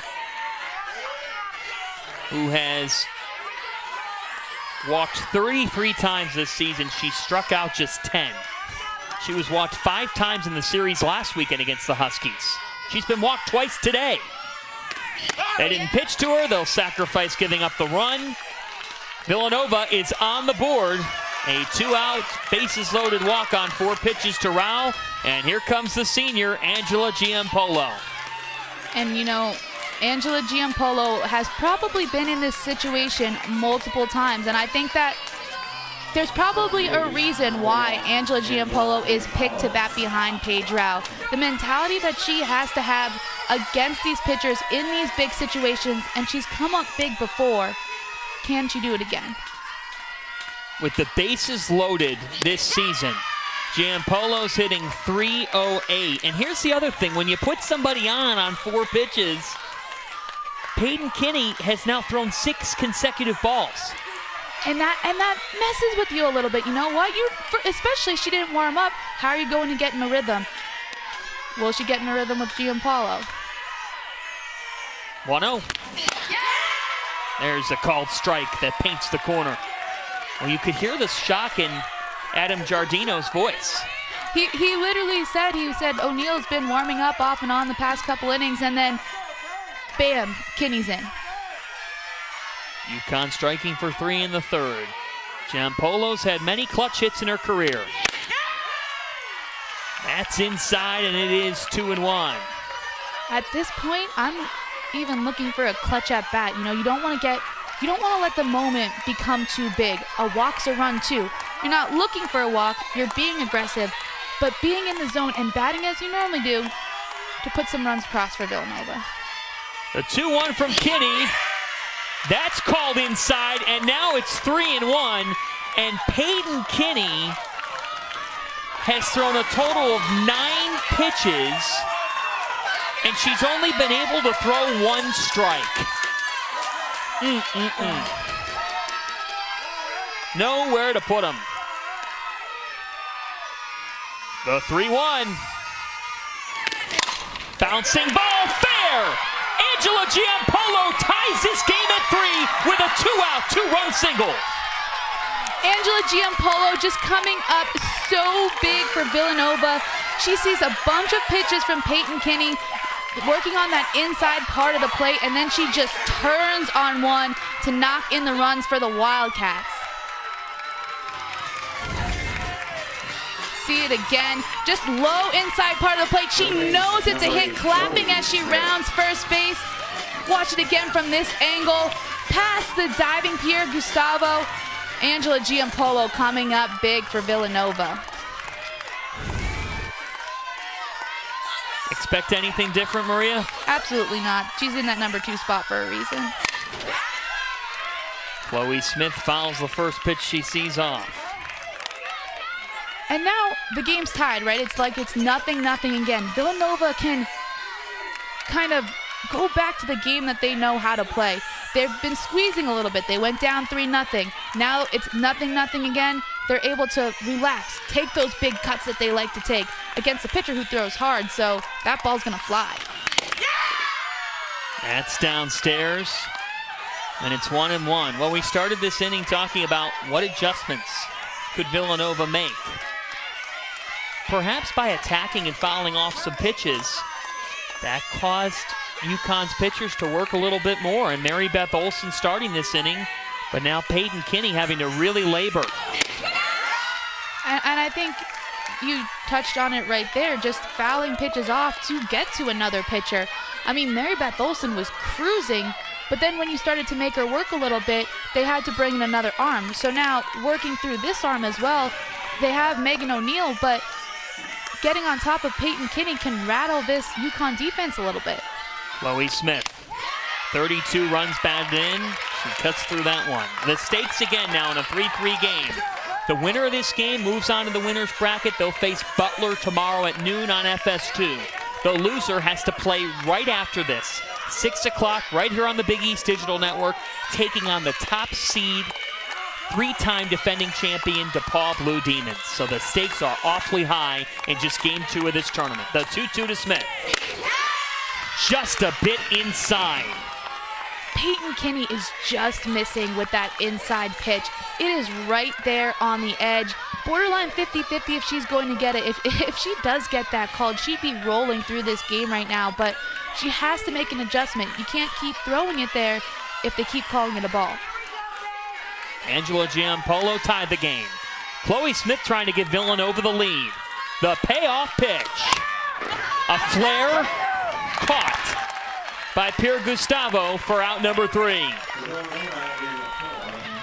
Peyton Kinney leaves 2 runners stranded, but Villanova has drawn even. Angela Giampolo, the senior, coming up clutch. What a Big East tournament game we've got going. Huskies and Cats tied at 3 after 4. If your money is working toward the same goals, why keep it in different places? SoFi is a one-stop shop for your finances, designed to work better together. Spend with SoFi and get cashback rewards that automatically go toward your goals, like investing in stocks, ETFs, and crypto. That's better together. Or pay down your SoFi debt sooner. That's better together. And that's how SoFi is helping millions get their money right.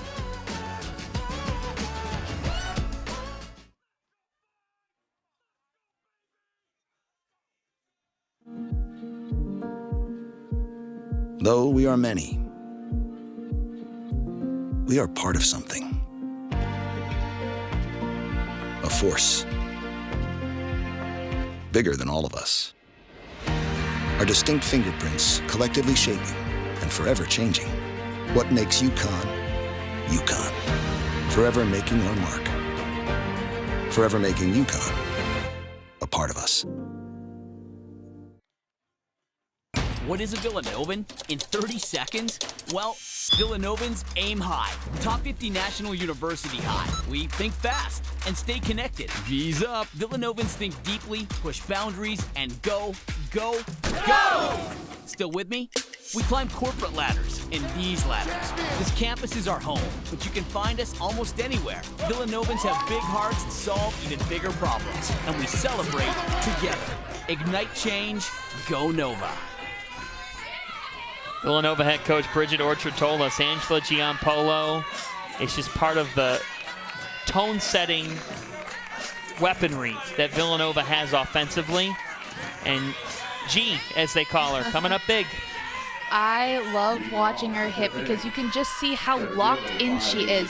She knows they're walking page to get to me. I gotta be ready. And she just takes it like a champ, gets up there and says, go ahead, walk her. I'll do what I have to do. Sure. John Fanta, Maria Tribal Peace, Adam Giardino with you from Storrs, Connecticut. Burrell Family Field. A cloudy but really nice afternoon. Turning to evening here in Storrs. And quickly 2 strikes on Asia James, which, if you're Laura Valentino, this is who you would like to lead off because James is the speedster for this Connecticut team. She is so fast. I mean, UConn as a whole has just been lethal on the bases. They steal, and they're going to keep doing it until you prove that you can get them out. The Huskies right now in the dugout have a piñata. I want to know more about that. Yeah, that thing is about 12 feet in the air. I love it. I do too. It even has like a little bandana. It's the horse. That's outside. Well, if you're Paige Rao, now you got a whole new game. Nothing. It's 0-0. There it is. Look at that thing. Is that like a frog leg underneath it? I'm confused by that a little bit. It's the... How would you describe that? The Huskies pinata. Popped up. This is going to stay in play, and the catch is made by Smith for out number 1. Hey, pinata, rally monkey, the caps, the pom-poms, whatever it takes, right? You should have seen in that Butler game, they had binoculars that they made out of cups. But, like, all right, normal cup binoculars. These things, they took athletic tape and made the neck piece for, like, a necklace. I was so impressed. 10 out of 10 for creativity. What was your dugout practice? Oh, we had this bat. And, okay, no. We had my junior year, we were the underdogs in the Atlantic 10 championships. We had a scepter. In the air to left center. Dabrowski gives way and makes the catch for out number 2. Yeah, so we had this scepter, and when you hit a home run, you were knighted. Like they went, when you knight someone, you touch their shoulder. So we had a freshman who would knight you every time you hit a home run. So actually, Paige Rao was knighted multiple times that year. She was part of the Scepter team. They were dancing over there in the dugout. We got backward sunglasses.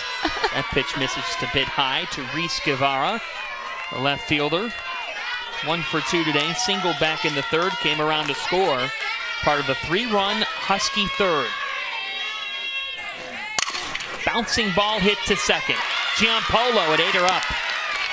And Guevara's on with 2 outs. We'll see how they score it, but I think that might be a true error on Giampolo. That's one of the most underrated things about speed, though, Giampolo knows that Reese Guevara can fly down that first baseline, lets that ball eat her up a little bit. You see Guevara, she hits it hard, but Giampolo can see Guevara a little bit out of the corner of her eye, beating that ball down to first base, and that's just another part of speed that UConn can use to their advantage. 16 stolen bases for Guevara. This Husky team, top 5 in all of college softball in stolen bases on the year. 0-1 on Sandin. You see her swing at that rise ball, and then she kind of just shrugs it off. Coach Valentino was talking about that. When she makes a mistake, she says, all right, what's next? She said that's what makes a great freshman, when you just have quick memory. You're going to make mistakes in your first season. That's inside, and Guevara was thinking about it. This is where the speed element comes into play, because UConn has been the best in the Big East in stolen bases all season. And I like this as a place to steal. Tie game, there's only 1 out, and then that puts a runner in scoring position for one of your best hitters. That ran in, and it's going to be easy for Guevara to head to second. Got away from Jones. Now Guevara's in that perfect position for the big bat of Jonna Sandin to just, even a single scores Guevara from second. You think about this, just to go a step further on the stolen bases. UConn came into this tournament 83 for 98 on stolen bases, an average, Maria, of 2.3 a game. I just can't, those numbers, like you can't even fathom them. And I just think that is one of their strengths, and I want to see them use it more. They have to get the base runners on. I want to see them steal bases more. That's such a big part of their game. That's upstairs to Sandin, and she draws a 2-out walk. Oh, Bridget Orchard saying that wasn't ball 4, and so Sandin has to come back. She thought it was, but it's only 3-1. I just love her demeanor up at the plate too. She's laughing at herself because she knows that she's wrong, and it's like, okay, well, I guess I'll hit if you really want me to. Be careful. Yeah, she's the right. Big East Freshman of the Year. I don't know about that. Maybe I'd take the walk. And there's ball 4. And so all's well that ends well for Sandin. And here comes Sammy Barnett, who's already come up big. She made it 3-0 in the third with the 2-run, 2-out single. Sammy Barnett is a hitter that has Villanova's number. She's been so successful against this Wildcats team in the series and now here again in this game even. So the matchup between her and Paige Rao has been back and forth throughout the last couple of her at-bats. Bouncing ball to third, and the play is made by Smith. Chloe Smith almost got by her, but she snagged it, stepped on the bag for out number 3. Middle of the 5th. We're still tied in Stores. If your money is working toward the same goals, why keep it in different places? SoFi is a one-stop shop for your finances, designed to work better together. Spend with SoFi and get cashback rewards that automatically go toward your goals, like investing in stocks, ETFs, and crypto. That's better together. Or pay down your SoFi debt sooner. That's better together. And that's how SoFi is helping millions get their money right.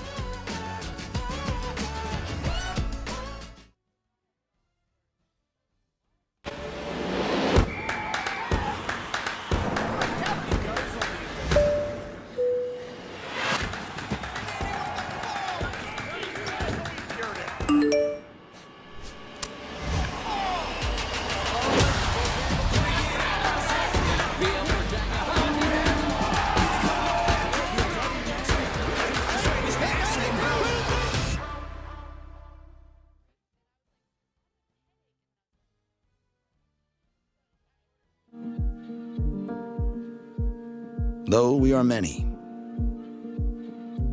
we are part of something. A force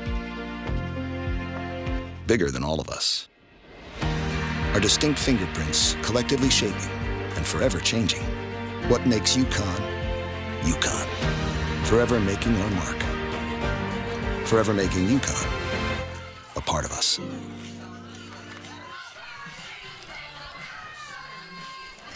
Middle of the 5th, UConn and Villanova even at 3. And when you're in Connecticut, you get Stewie Leonard's popcorn. Thank you, Pam Flanky, for doing the grocery store pickup. I love my Stewie Leonard. Do you? Oh, yeah. Never had it before. Really? I'll try it eventually. Not right now. Not right now. Let's look at the All Big East second team. DePaul with 5 selections on this second team, and they'll be in action in an elimination game tonight at 6. Still mind blown that they're in the elimination game at 6. Butler shocking the Blue Demons 8-1 in game 1 today. A 6-run 6th inning. Just a fantastic performance by the Bulldogs. And Carly Ricketts was dominant in the circle for the Dogs, and she is the two-tool player. She does it at the plate. She homered to right to give Butler the lead, and they would not relinquish it. That home run was a laser over the right center field wall. I think she wasn't even to first base yet by the time it got out. Kern with a little flair. And that's easy money for Marcelino for out number 1. Peyton Kitty just fired up after that out, and that's one thing Coach Valentino said was she's a fiery pitcher, and you see that a lot. Even just with simple outs, she's cheering on Marcelino, and you want that from your pitcher. When you have a pitcher who isn't excited when you make a good play, it's just different, you know, when you have that fiery pitcher on the mound to be able to hype you up, and then you can hype her up as well. So here's Ryan Henry taking a ball outside. 2 strikeouts looking for the 313 DH for the Cats.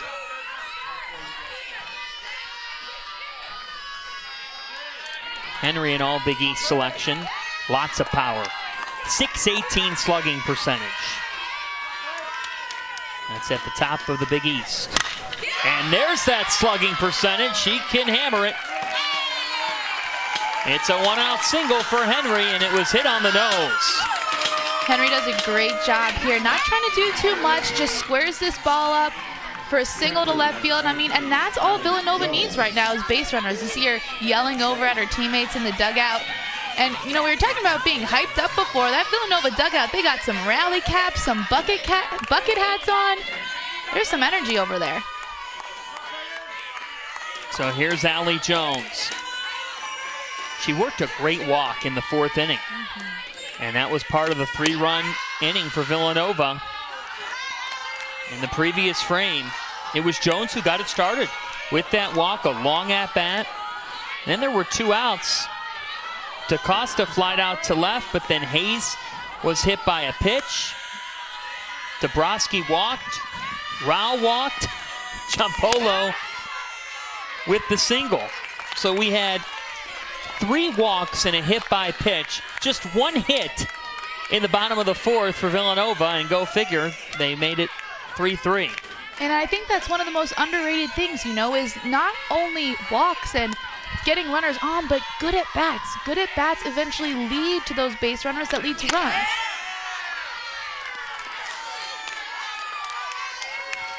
And then you have another good at bat here. Jones taking that pitch, and I really like the dynamic between her and Ryan Henry. Coach Orchard was talking about how they're both catchers, right? So one of them DPs and one of them catches, and they just have so much fun pushing each other, hyping each other up.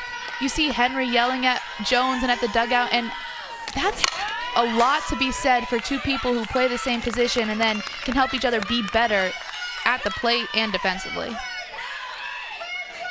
That's just the culture of this program. You think about what Bridget Orchard did at Fordham. When she got hired at Fordham in May 2001, she inherited a program that had never posted a winning season dating back to 1985.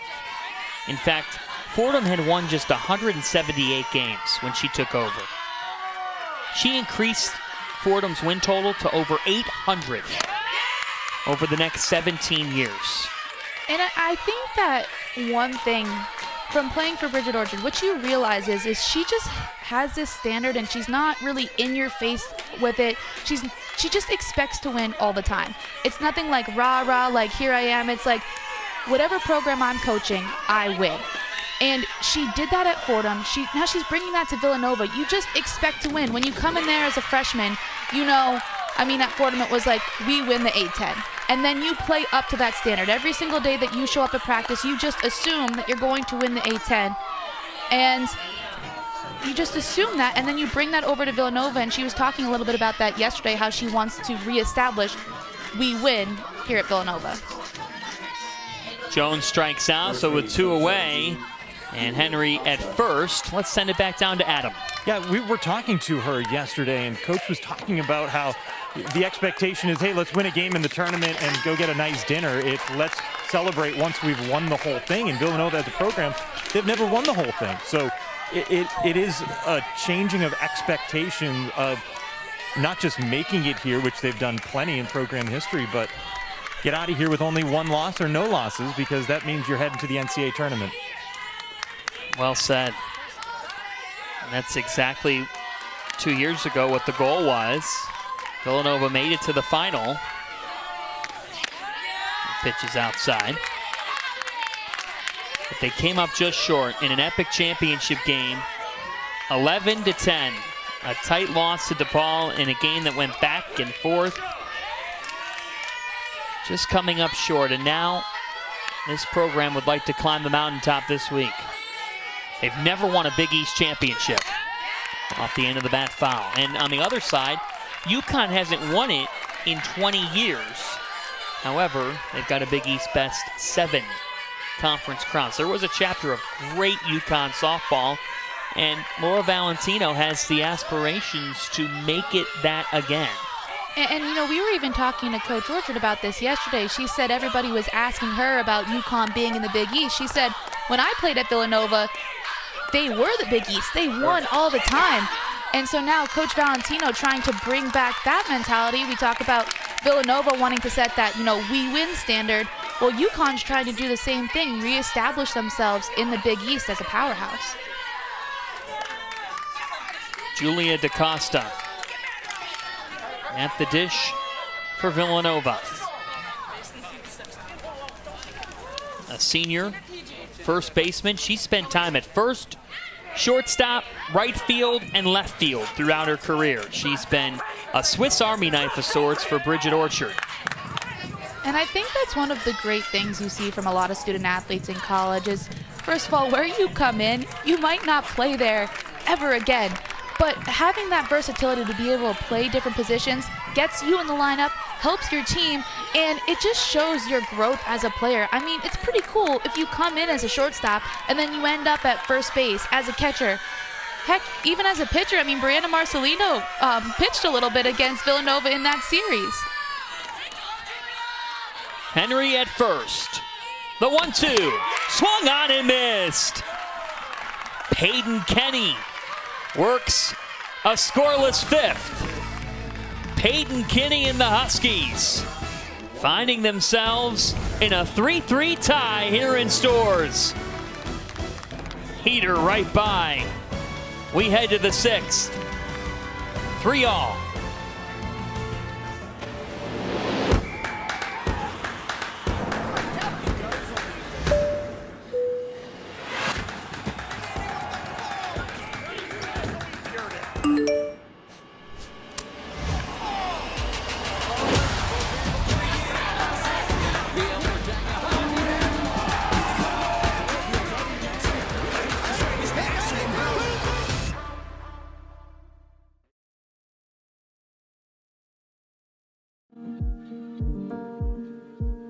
Though we are many,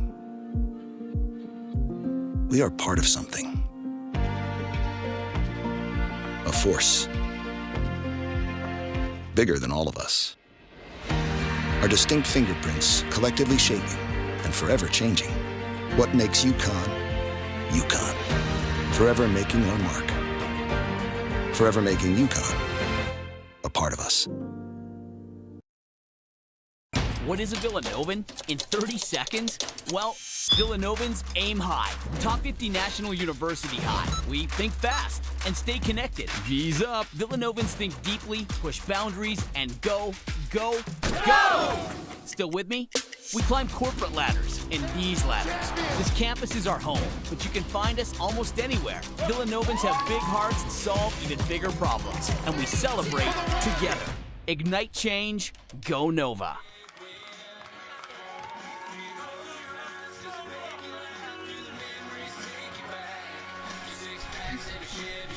The GOAT is here.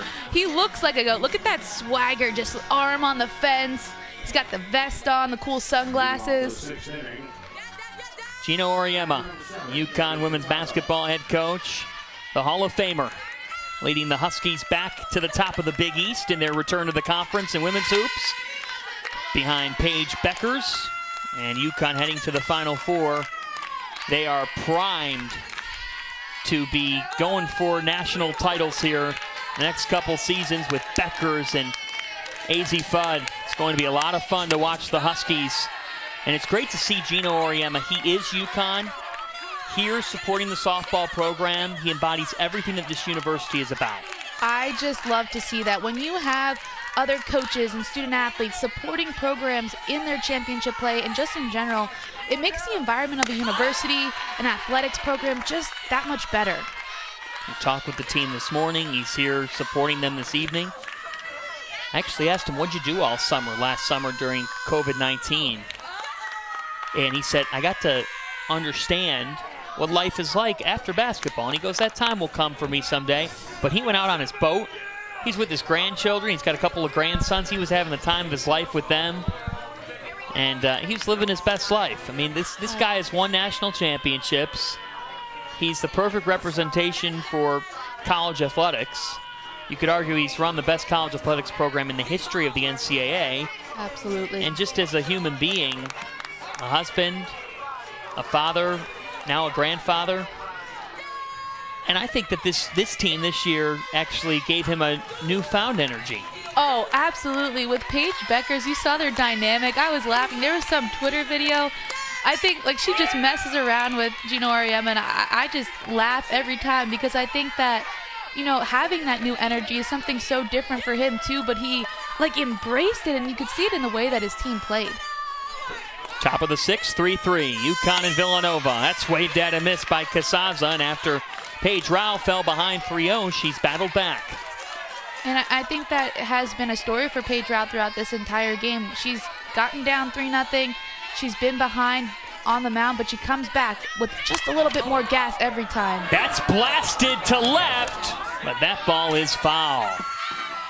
Wow. And guess who got a front row seat to that? The DePaul Blue Demons, who are driving in right now for their 6 o'clock first pitch against the loser of this game. The stakes again, the winner gets to sleep, they can rest, they can watch the mayhem tonight in our first elimination game. As that's ball 4 to Casazza, and Paige Rao, her third walk allowed today, and the Huskies are in business here in the 6th. You know, you talk about the winners, you know, getting to rest, but I think if you're on the losing side of these teams, you have to switch your perspective, right? So if you're DePaul, you know, we get to play another game and we get to keep rolling. I think that is going to be a big determining factor, because the losers of these first 2 games today have just as much of a shot as the winners, because you get on a roll, you keep battling behind pitchers, you could really see the momentum pick up. We do have a pinch runner at first base.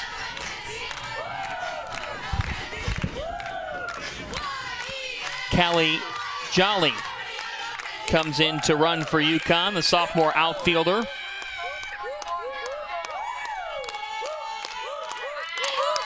Bunt, down but foul. And nice job by Smith waiting for it. Chloe Smith makes a good decision. Saw that ball tailing a little bit away off the foul line. Good decision, because she wouldn't have been able to get the quick Mason running down at first base. Mackenzie Mason 0 for 2 today. The freshman struggled last weekend against Rao and Villanova's pitching, so Laura Valentino's trying to manufacture a run any way she can here in the 6th. She swings this time, and it's 0-2. And I love that from coaching staffs, just getting innovative. You saw it a lot in that Butler-DePaul game. Butler bunting, just reintroducing small ball to a game that, you know, especially with the induction of the slap rule, different things like that, that small ball was taken away a little bit. This one fouled back. And again, the slap rule went into effect a couple of years ago. For slap hitters, they have to stay inside the batter's box, and that's been an issue here since it's been installed. I mean, when you were originally taught to slap as a young kid, you're taught to step on that front line of the box because you're that much closer. Oh, what a perfect piece of hitting by Mason. 0 for 2, no more. Was down in the count and just went the other way, and that is slap hitting to a T. Perfectly executed by Mason. The goal as a slapper is you just need to get the bat on the ball. Here she is, this pitch from Paige Rao, right where you want it as a slapper, up and away. She gets on top of it, pokes it right back up the middle. Great piece of hitting by Mackenzie Mason.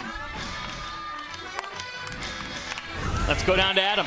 Well, Mackenzie Mason picks up her 5th hit of the year, but 3 of them have come at home. She's now 3 for 9 at home, and UConn fans would look at her stats for the year and go, how's she hitting just over 100? On the road, she's 2 of 28, but Burrell Family Field has been an absolute dream palace for Mackenzie Mason to play in front of these UConn fans. It's been a palace for the Huskies. They're 8-2 here at Burrell Family Field, 7-13 on the road. That home field advantage, especially in championship play, I mean, it helps a little bit, and you can see it manifesting with the Huskies' record at home. So 0-2 on Pierre Gustavo, who tried to bunt, could not get it down. And this is now the 7, 8, 9 hitters up for the Huskies. Pierre Gustavo, Weibel, and James. With nobody out here in the 6th, Bridget Orchard keeps her faith in the Big East Pitcher of the Year, Paige Rao. 0-2, bounce to short. They go to third for the lead runner. Smart play made by Kern to Smith to get Jolly. I really like the defensive move there, not only by Megan Curran, but also by Chloe Smith at third. You see her get to that outside part of the third base bag to create a lane for Curran to throw that ball. That's just as important as Curran fielding it and making a good throw. Ball comes off the bat, Curran fields it cleanly. Chloe Smith comes on that outside part of the bag, and that really helps Villanova get that out in a big situation. You could sense the connection between the left side and the Villanova infield. I mean, it's just huge. That especially when you have fast when you have a fast team like UConn, you need to have good communication between that shortstop and third baseman. There's a lot of slap hitters in this lineup. A lot of balls are going to go to short and third. You have to be able to communicate, hey, I have third if this runner squares. Hey, I'm going to be a little bit more up on this slap hitter, a little bit more back on this one. And just talking through those at-bats, talking about those hitters, it's crucial, and you see Chloe Smith and Megan Kern doing a great job of it. Here's Hollis Weibel. 0 for 1 today with a walk, and Laura Valentino comes over to the home plate umpire. Dave Matter.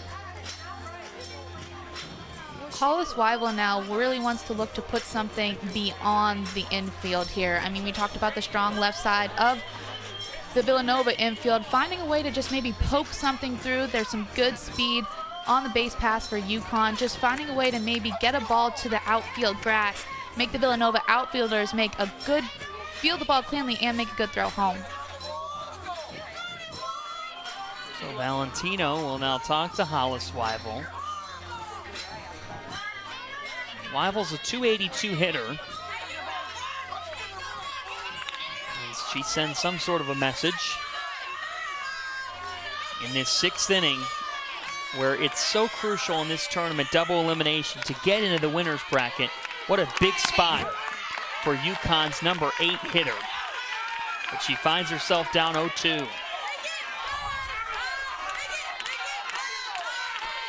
Big moment here for Hollis Weibel, because then you also have Asia James behind her, who again, you gotta try to get the ball to the outfield. She slaps this one through the left side. Everybody holds up because Villanova's outfield was playing in. Great job by Dabrowski. Had she not come in and charged it, it would be 4-3. That's a great play out there by Villanova's defense, and a great coaching move to be able to move the outfield in. You have a runner on second. You have a runner on second.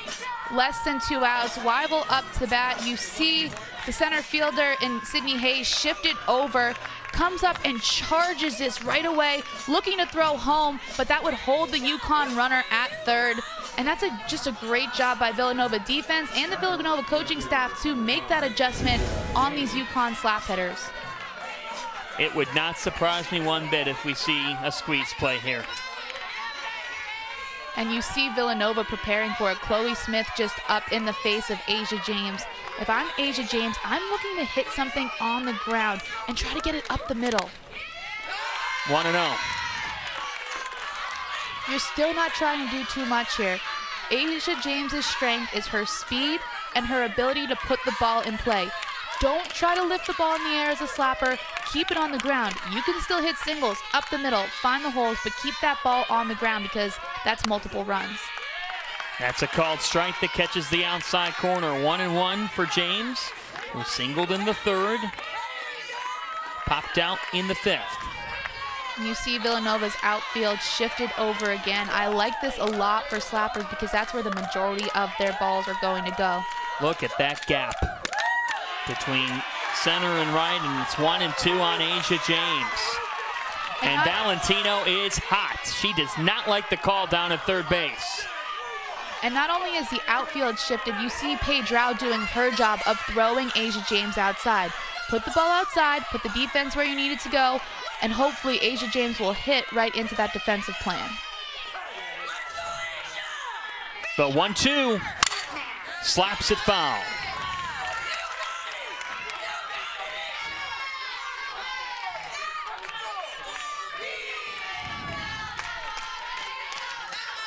Asia James just working a good at-bat against Paige Rao, and that's exactly what she has to do in this situation. Figure out a way to wear Rao down until she gets a pitch that she can either square up and keep on the ground. That's off the plate. It's 2-2. A walk and 2 singles. For Connecticut to load the bases up here with 1 out in the 6th. UConn scored 3 in the 3rd.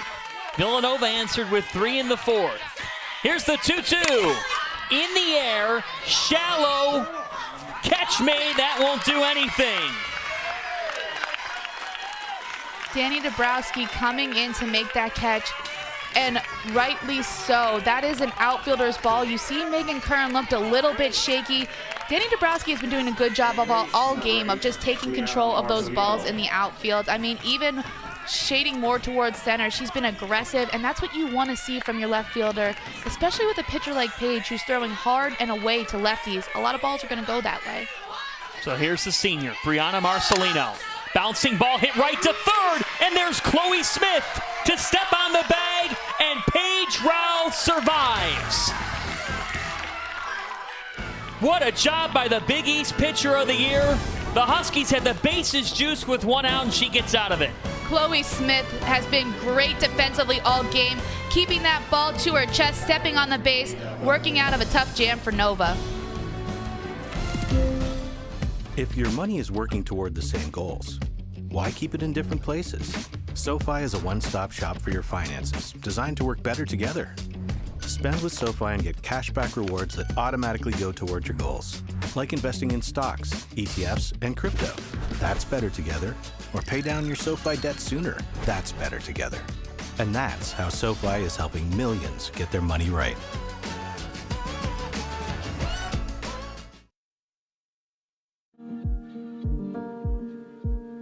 Though we are many, we are part of something. A force bigger than all of us. Our distinct fingerprints collectively shaping and forever changing what makes UConn, UConn. Forever making our mark. Forever making UConn a part of us.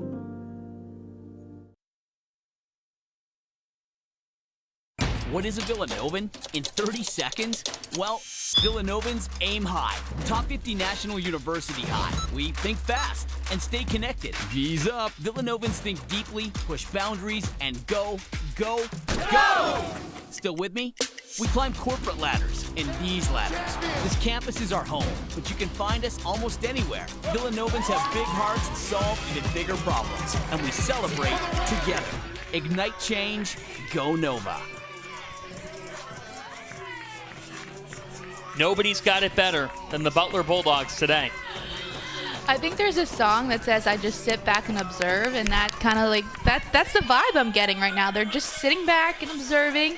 Big win earlier today against DePaul. I mean, rightfully earned, small break, but then you got to be back at it in their next game. Carly Ricketts, how about the job she did? And how much fun she had doing it. It was so awesome to watch her today. I mean, dancing in the on-deck circle, smiling on the mound, and she just killed it. Sydney Hayes, the center fielder, the junior for Villanova, leading off the bottom of the 6th. Hayes doing a good job to hold that run last inning, just charging the ball, making sure UConn didn't score. Peyton Kinney will see the number 8, number 9, and then back up to Rowell, the number 1 hitter, as that one went right by Orchard. Get out the way. Oh my goodness, she hit that 100 miles an hour. I would not have wanted to be in front of that ball. That's why I didn't play the corners in college. Keep me. If they said outfield, I said, okay, can I play on the warning track? These people hit the ball so hard. Never. Don't put me in the infield, especially at the hot corner. I like my teeth. The 0-2.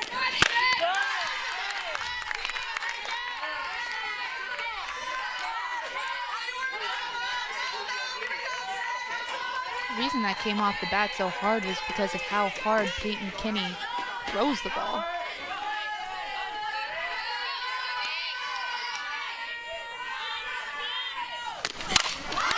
Popped out of play. We'll do it again at 1-2. These Villanova hitters, we said it so many times, but they're just doing a good job of working these at-bats. And when you foul off this many pitches, good things start to happen, and that's how they put that 3 spot up in the 4th inning.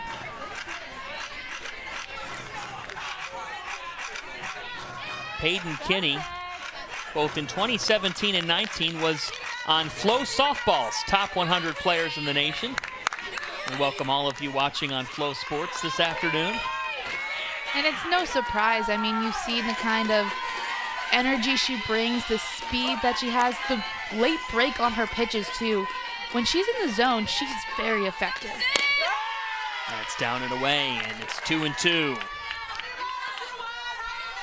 And the thing about Peyton Kinney too is, I mean, when she starts off ahead in the count, she can really mess with hitters with those rise balls up and in, which becomes such a difficult pitch to hit. And if she can get you jammed, that ball is coming in there quick. To be able to respond to that with the late break that she has on her ball, it's quite unhittable at times. The 2-2. Popped up on the infield. Sandin, one down. It's helpful that the sun is kind of down, because we saw in that last game Miranda Gutierrez, who so strong defensively for the ball, struggled with the ball in the sun because it was coming right to that left side of the infield. So here's Danny Dabrowski. A walk in the fourth, a fielder's choice in the second.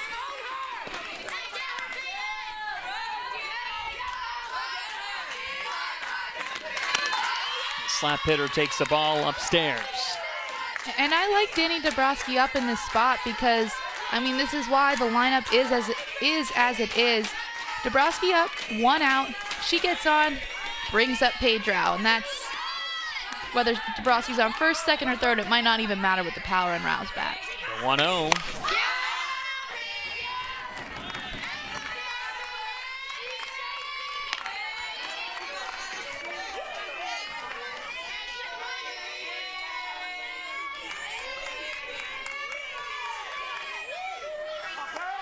Danny Dabrowski comes from a softball family.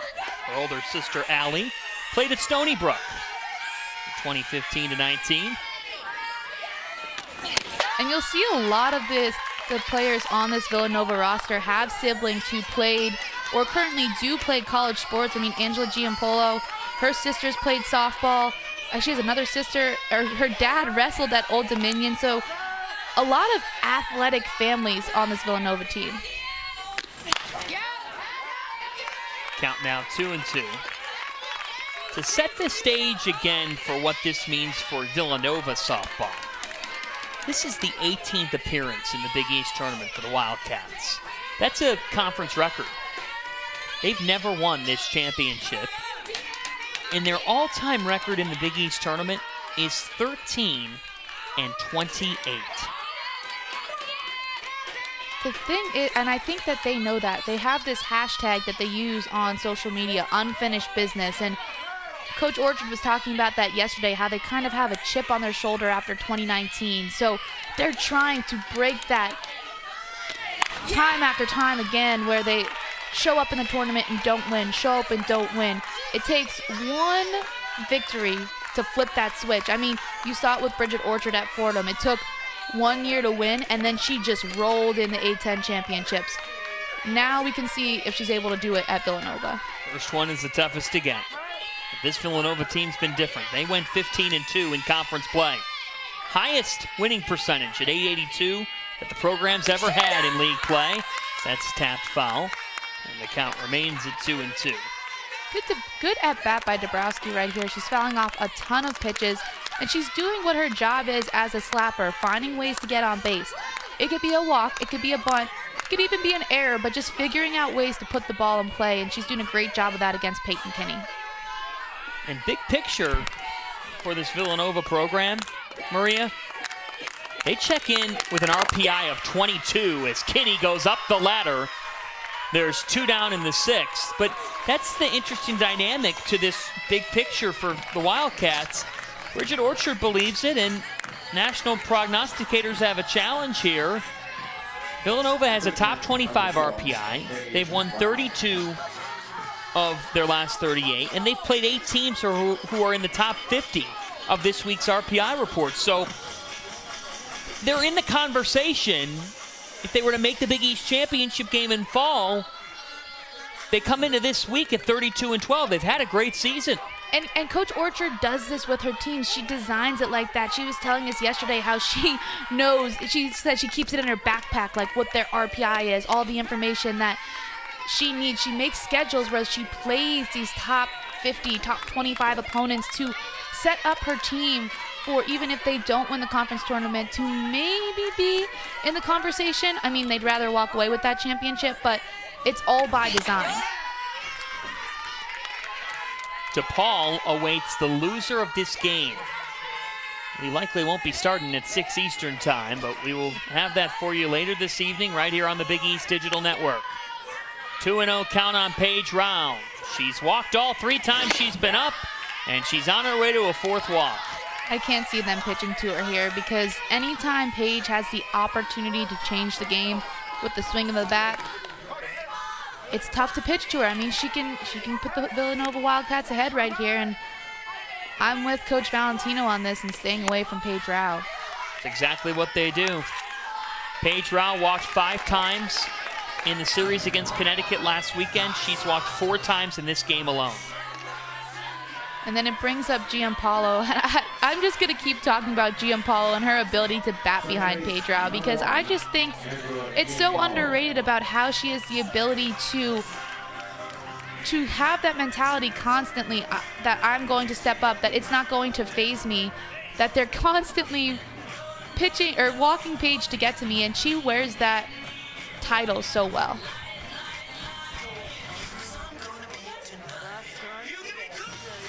What's the message to Peyton Kinney here? You're fine. You got 2 outs, runner on first, throw your game, throw strikes. I mean, you see Peyton Kinney. I don't think she's fazed by too much either. She has this fiery, I love watching her pitch. Watch her when she gets a strikeout. She is fired up. I mean, her vertical when she gets a strikeout is incredibly high. I mean, maybe Gino Ariema could use her too. I don't know, but we'll have to see. So here is Angela Giampaolo. A 2-run, 2-out single in the 4th inning to tie this game at 3.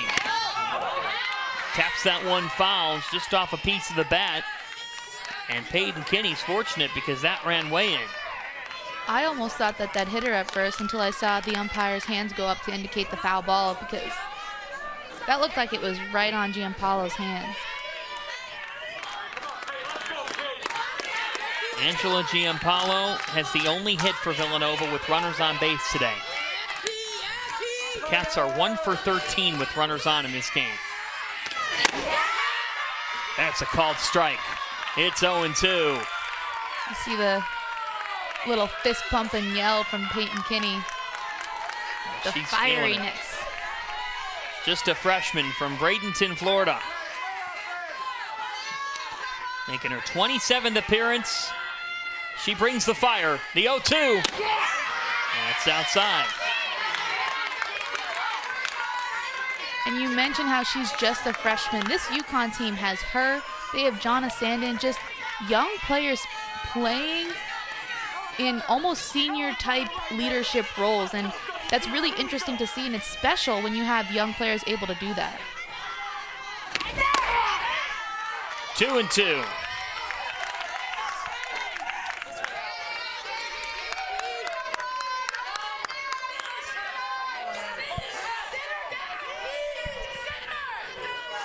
Three apiece here in the 6th. 2 outs. A spot in the winner's bracket at stake in the Big East tournament. The 2-2 from Kinney. We've gone full. And this is a big pitch right here, because now you can start that runner on first base. And a hit in the gap or even a single up the middle gives you a chance for Paige Rao to at least get to 3rd. Possibly score if it's far enough in the gap. Can Giampaolo come up clutch again? Well, that ball's hit to Campbell, but it's foul. She got all of that one, but just a little early on it. And, you know, you see the outfield, too. Asia James shifted slightly to left field here, and they're deeper, which you want to be. With the runner on first, 2 outs, you don't want anything getting behind you. So this UConn outfield's nice and deep, which is where they want to be. So if Giampaolo does get a piece of it, they're able to hold Paige from scoring. Freshman against a senior, Kinney. Ball 4, it's outside and a little bit low, and Angela Giampaolo moves the line. A second straight quality AB by the senior who gives way to Chloe Smith, the number 3 hitter for the Cats. Angela Giampaolo, quality at bat, we called it quabs, you know? That's how, so that's exactly what you want. And actually, the Villanova staff will keep what they call quabs in quality at bats and are awarded for that. So you see that coming into play right there. Angela Giampaolo with the walk, which is another big part for this Villanova offense. Chloe Smith fouls it back. 0 for 3 today, but she's a .371 hitter, and with runners in scoring position, the sophomore has hit .371.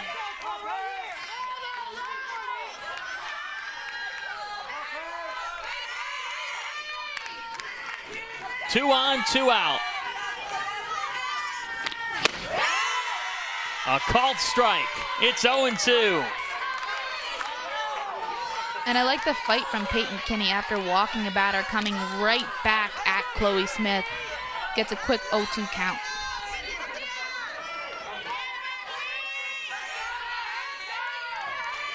Big spot for Smith, the sophomore from Sacramento. The 0-2 pitch. She stays alive.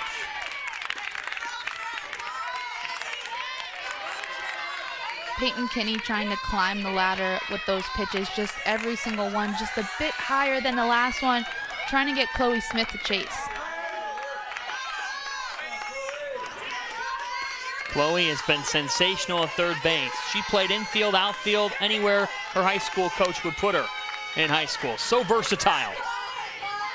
The 0-2, she's staying alive here. And you see that a lot with these Villanova players. I mean, one thing that Bridget Orchard likes to do is recruit shortstops and then place them all over the field. I mean, Paige Rao came in as a shortstop. You have Megan Kern there now. DaCosta played there for a little bit, and now Chloe Smith able to play a bunch of different positions, and it just makes the defense that much better when you have athletic people in different spots throughout the entirety of the field. The freshman for the Huskies, Peyton Kinney, trying to keep this at 3-3. Chloe Smith, the sophomore for Villanova, pops it up. Marcelino. Peyton Kinney, just a freshman, has been beyond her years. She leaves 2 Wildcats stranded. UConn and Villanova playing a Big East Tournament Classic. We go in the 7th, even at 3. If your money is working toward the same goals, why keep it in different places? SoFi is a one-stop shop for your finances, designed to work better together. Spend with SoFi and get cashback rewards that automatically go toward your goals, like investing in stocks, ETFs, and crypto. That's better together. Or pay down your SoFi debt sooner. That's better together. And that's how SoFi is helping millions get their money right.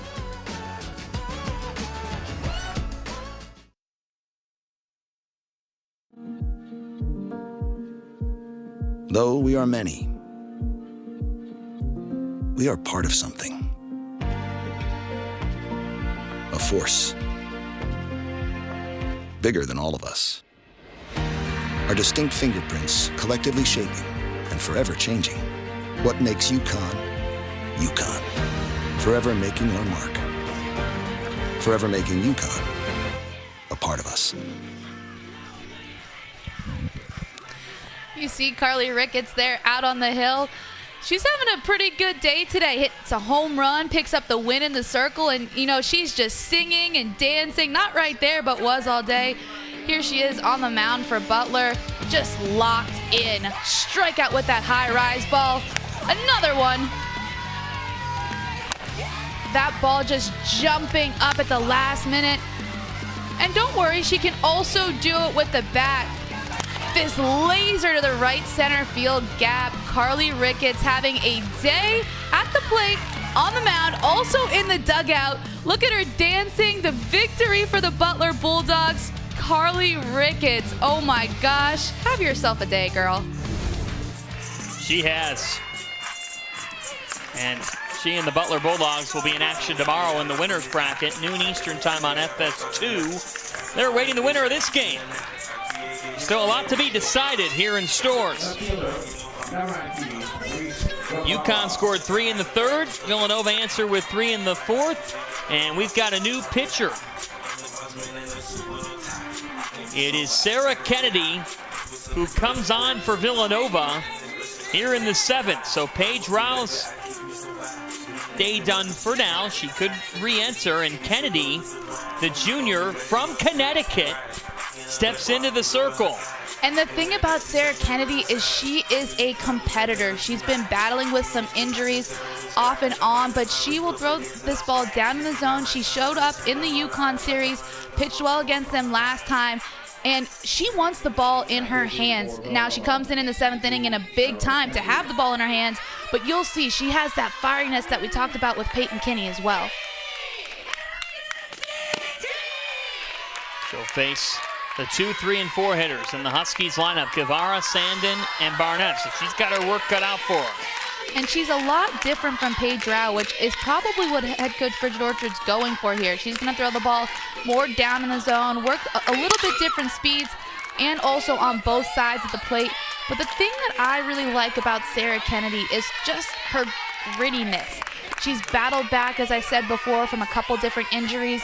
Now she's in the circle in a big moment, and, you know, she looks calm, cool, collected, and ready to go. This is her 15th appearance of the season, a 3.82 earned run average. And she has struck out 37, just walking 13. Has been hittable, a 267 opposing batting average, but you use the word gritty. And this situation calls for some toughness, for some of that grit right here. That's line foul. And I think that is just what championship play is all about. You know, like there could be someone who hasn't had a hit all season, who hasn't been maybe pitching as much. But if you show up in this tournament play, I mean, that's what's so much fun about postseason softball is it's not always the best player. It's the player who shows up in postseason, has that grit, that confidence, and wants the ball in their hands. Last weekend against UConn, this one bounced to first. And there's one down. Kennedy threw 3 innings, just gave up 1 earned, struck out 6 to just 1 walk. And the Villanova pen still active. Caroline Pelicano, the freshman righty, is warming up. Pelicano throws quite hard as well. She'll keep the ball down in the zone a little bit. Hasn't pitched too much this year. Still young. They're trying to make sure that she's able to, you know, get acclimated with this Villanova squad and this ability to throw in like big situations. But Sarah Kennedy, I mean, she's the one who's been confident in big situations, and you see her here in this 7th inning.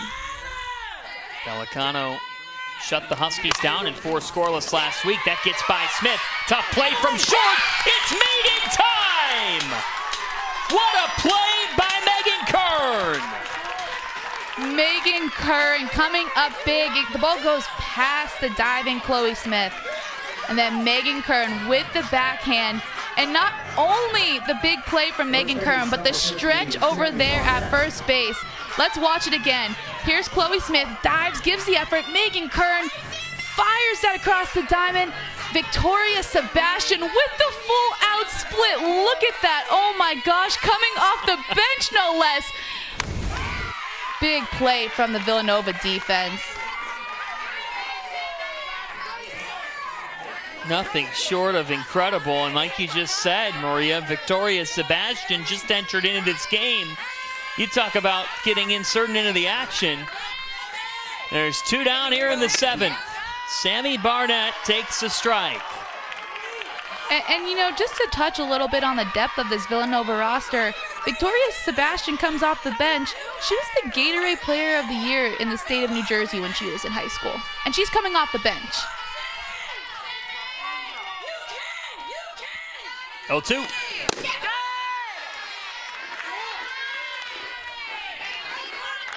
Due up for Villanova in the bottom half, Megan Kern, Ryan Henry, and Allie Jones. There's a lot of power in those names that you just read. That's slapped to third. It's a fair ball. On a day where Smith has been terrific. Oh, what's this? It's called foul. Oh, that is a tight call. I'd like to see that again. That was. I would too.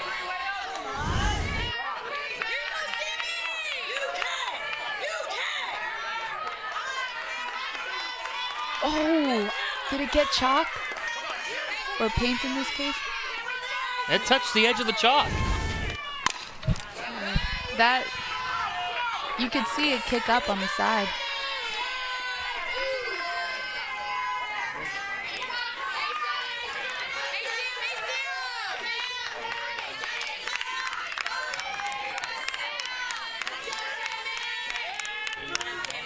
So 1-2 on Sammy Barnett. Well, here's the thing.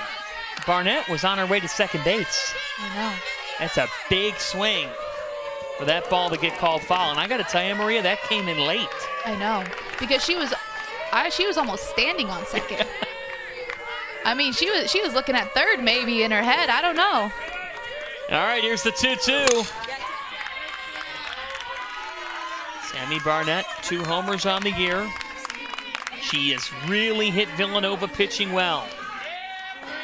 A pair of multi-hit games last weekend against the Cats, and a leader for this Connecticut team rather.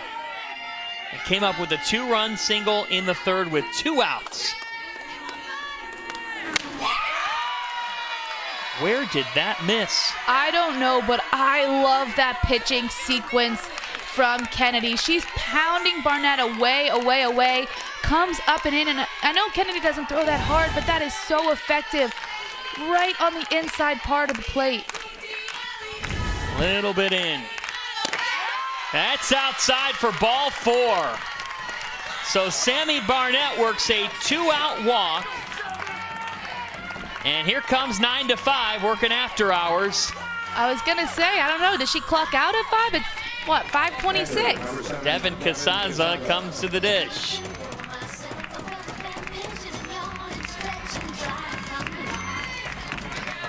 Well, she walked in the 6th, and now looks like Laura Valentino with a message to Sammy Barnett.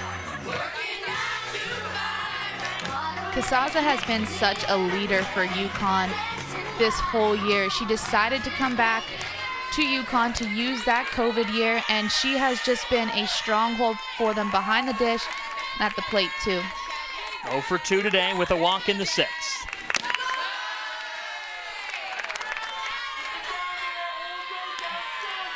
The shadows have started to come in here as we're after 5 o'clock. The sun back out.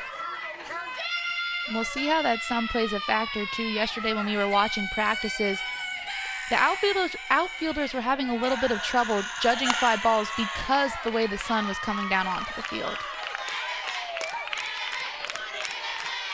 Sarah Kennedy coming on here in the 7th after Paige Rao worked out of a gutsy 6th inning. Handing the ball to Kennedy. She had gotten the first 2 outs. It's a little bit outside. You see Ryan Henry really working hard behind the plate, trying to get those pitches for Sarah Kennedy, moving her body to position and be able to frame them, hopefully getting strikes, but not in that instance. Kennedy, the junior, has been in this role before. That's called outside. She wanted the strike, didn't get the corner, and now it's 3-1 to Casaza with Mason, Mackenzie Mason, the freshman, on deck, and she's got a hit today. 3-1. That's ripped into the gap in right center. Barnett rounds second. She's heading to third. Barnett's coming home. UConn takes the lead. A 2-out RBI double up the alley in right center. Devin Casaza gives UConn their biggest hit of the season. Devin Casazza coming up huge. You see the little smile, almost a sigh of relief over there on second base. She hits this ball perfectly. It's placed on the outside part of the plate, and she goes with it right into that right center field gap. That's exactly what she needs to do to score Barnett from second. That is textbook hitting. If you go to a hitting lesson, that's what a hitting coach is going to show you, how to hit an outside pitch. Devin Casazza, big RBI for the Huskies. It said she came back for the bonus year after her COVID season was lost, and that right there is why you come back. Absolutely, and Coach Valentino said, I told her that if she wanted to come back, she had to work hard. And she said, Coach, I'm going to do that. And for that moment right there, you can see the hard work was paying off. Mason bounces out to Smith. Villanova came back from 3 down. Now they're down 1. UConn trying to keep this crazy day of mayhem going. Huskies 3 outs away as we head to the bottom of the 7th. If your money is working toward the same goals, why keep it in different places? SoFi is a one-stop shop for your finances, designed to work better together. Spend with SoFi and get cashback rewards that automatically go toward your goals, like investing in stocks, ETFs, and crypto. That's better together. Or pay down your SoFi debt sooner. That's better together. And that's how SoFi is helping millions get their money right.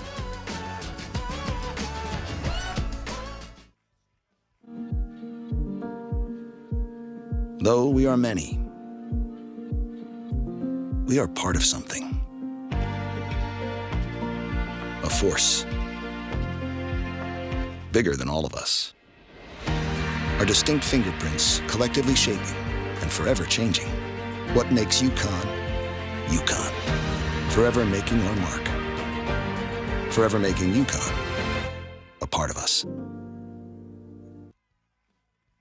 What is a Villanovan in 30 seconds? Well, Villanovan's aim high. Top 50 National University high. We think fast and stay connected. V's up. Villanovans think deeply, push boundaries, and go, go, go! Still with me? We climb corporate ladders and these ladders. This campus is our home, but you can find us almost anywhere. Villanovans have big hearts, solve even bigger problems, and we celebrate together. Ignite change, go Nova. Devin Casazza, the hero right now. The backstop for the Huskies. She's at the front of the storylines for UConn. Up the alley in right center to score Barnett and give UConn a 4-3 lead in the 7th as we head to the bottom of the 7th. And Casazza will be catching for, get this, Megan O'Neill, who started this game but only threw and walked Paige Rao. Well, now she's back after having a good outing against Villanova the last time. Back to face another lefty, Megan Kern. She'll face Kern, a lefty, Ryan Henry, a righty, and Jones, a right-handed hitter as well. After this lefty, 4 straight righties in the Villanova lineup. Bouncing ball hit sharply, diving stop, it's short, and that throw gets away.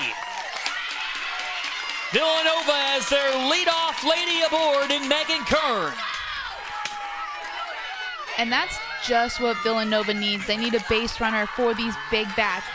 You look at the 5, 6, 7 coming up. All of them have the potential to hit a ball out of this park and have done so multiple times.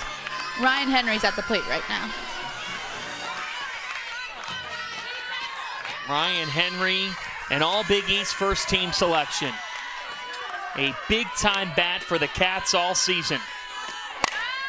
This is a little flare. The catch is made by Marcelino, 1 out. Marcelino got a great jump on that. She made it look like a routine pop-up behind the first base bag, but her speed and athleticism and the angle that she took on that ball are what made that catch look so easy. And that's a big out to get the Big East leader in home runs out in the bottom of the 7th. How about the buttons that Laura Valentino has pushed in this game? Oh my goodness. I love this pitching move with O'Neill because you go from Peyton Kinney, who throws hard up in the zone, and then you come back with Megan O'Neill where things are going to be not quite as fast, she's been pitching. She hasn't pitched all game. It's a completely different look coming from a completely different arm, a righty to a lefty, and I just think that this dynamic has been really gutsy, but I like it. Jones drives one out to right center. Back at the track. What a tremendous grab! Asia James! Gold Glove caliber! Look at the energy from Asia James right now. And the thing is, her teammates aren't even surprised because she makes catches like this all the time. Look at the jump right off the bat. Allie Jones gets so much of this ball. She drop steps immediately on that glove side, makes the catch, and holds on to it after running into the wall. What a catch by Asia James.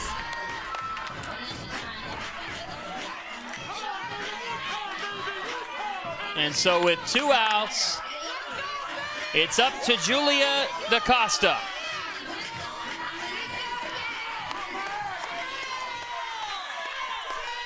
The senior first baseman, with Kern at first.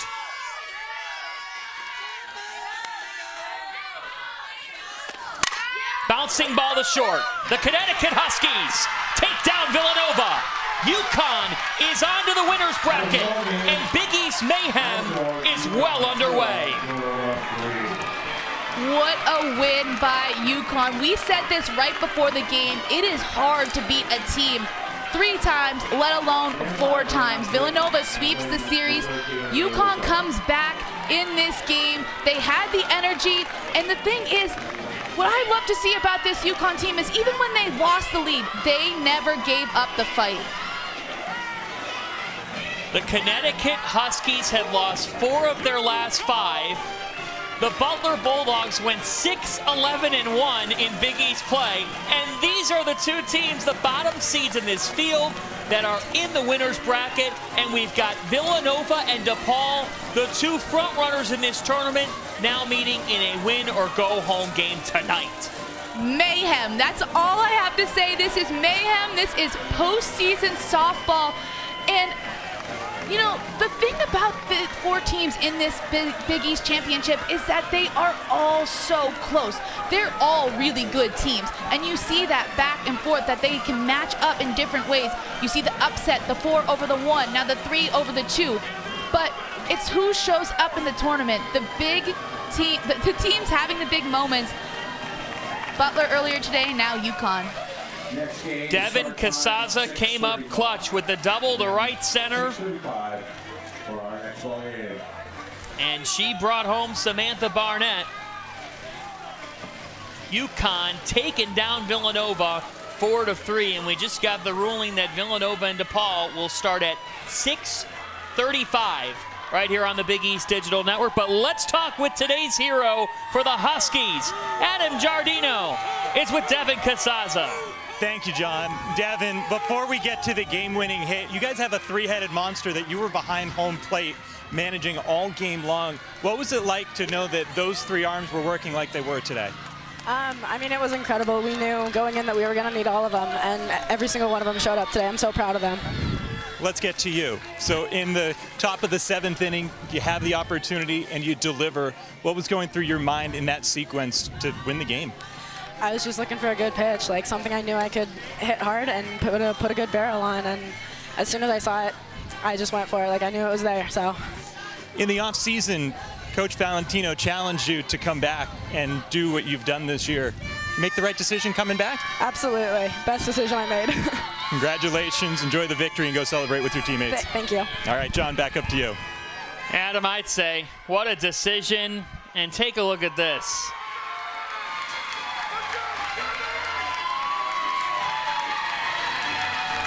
That's why you come back. I'm going to tear up here just watching that. And look at it. What a scene for the Connecticut Huskies. And at the start of this week, Laura Valentino told us we have a new standard for Connecticut softball, and that's to win games like this. The Huskies jumped out to a lead. Paige Rao and Villanova battled back. She's got the groove, but UConn had the last word in this game. Clutch hits, time and again. And despite Giampolo with a 2-run, 2-out base hit for the Cats, it was Connecticut in the 7th. Devin Casaza bringing in Barnett, and the Huskies move on to the winner's bracket. They'll meet Butler. And we've got Villanova and DePaul at 6:35 Eastern Time right here on the Big East Digital Network. For Adam Giardino, Maria Tribalpiece, I'm John Fanta. Join us at 6:35 for our first elimination game right here on YouTube and Flow Sports as Villanova meets DePaul. UConn moving on.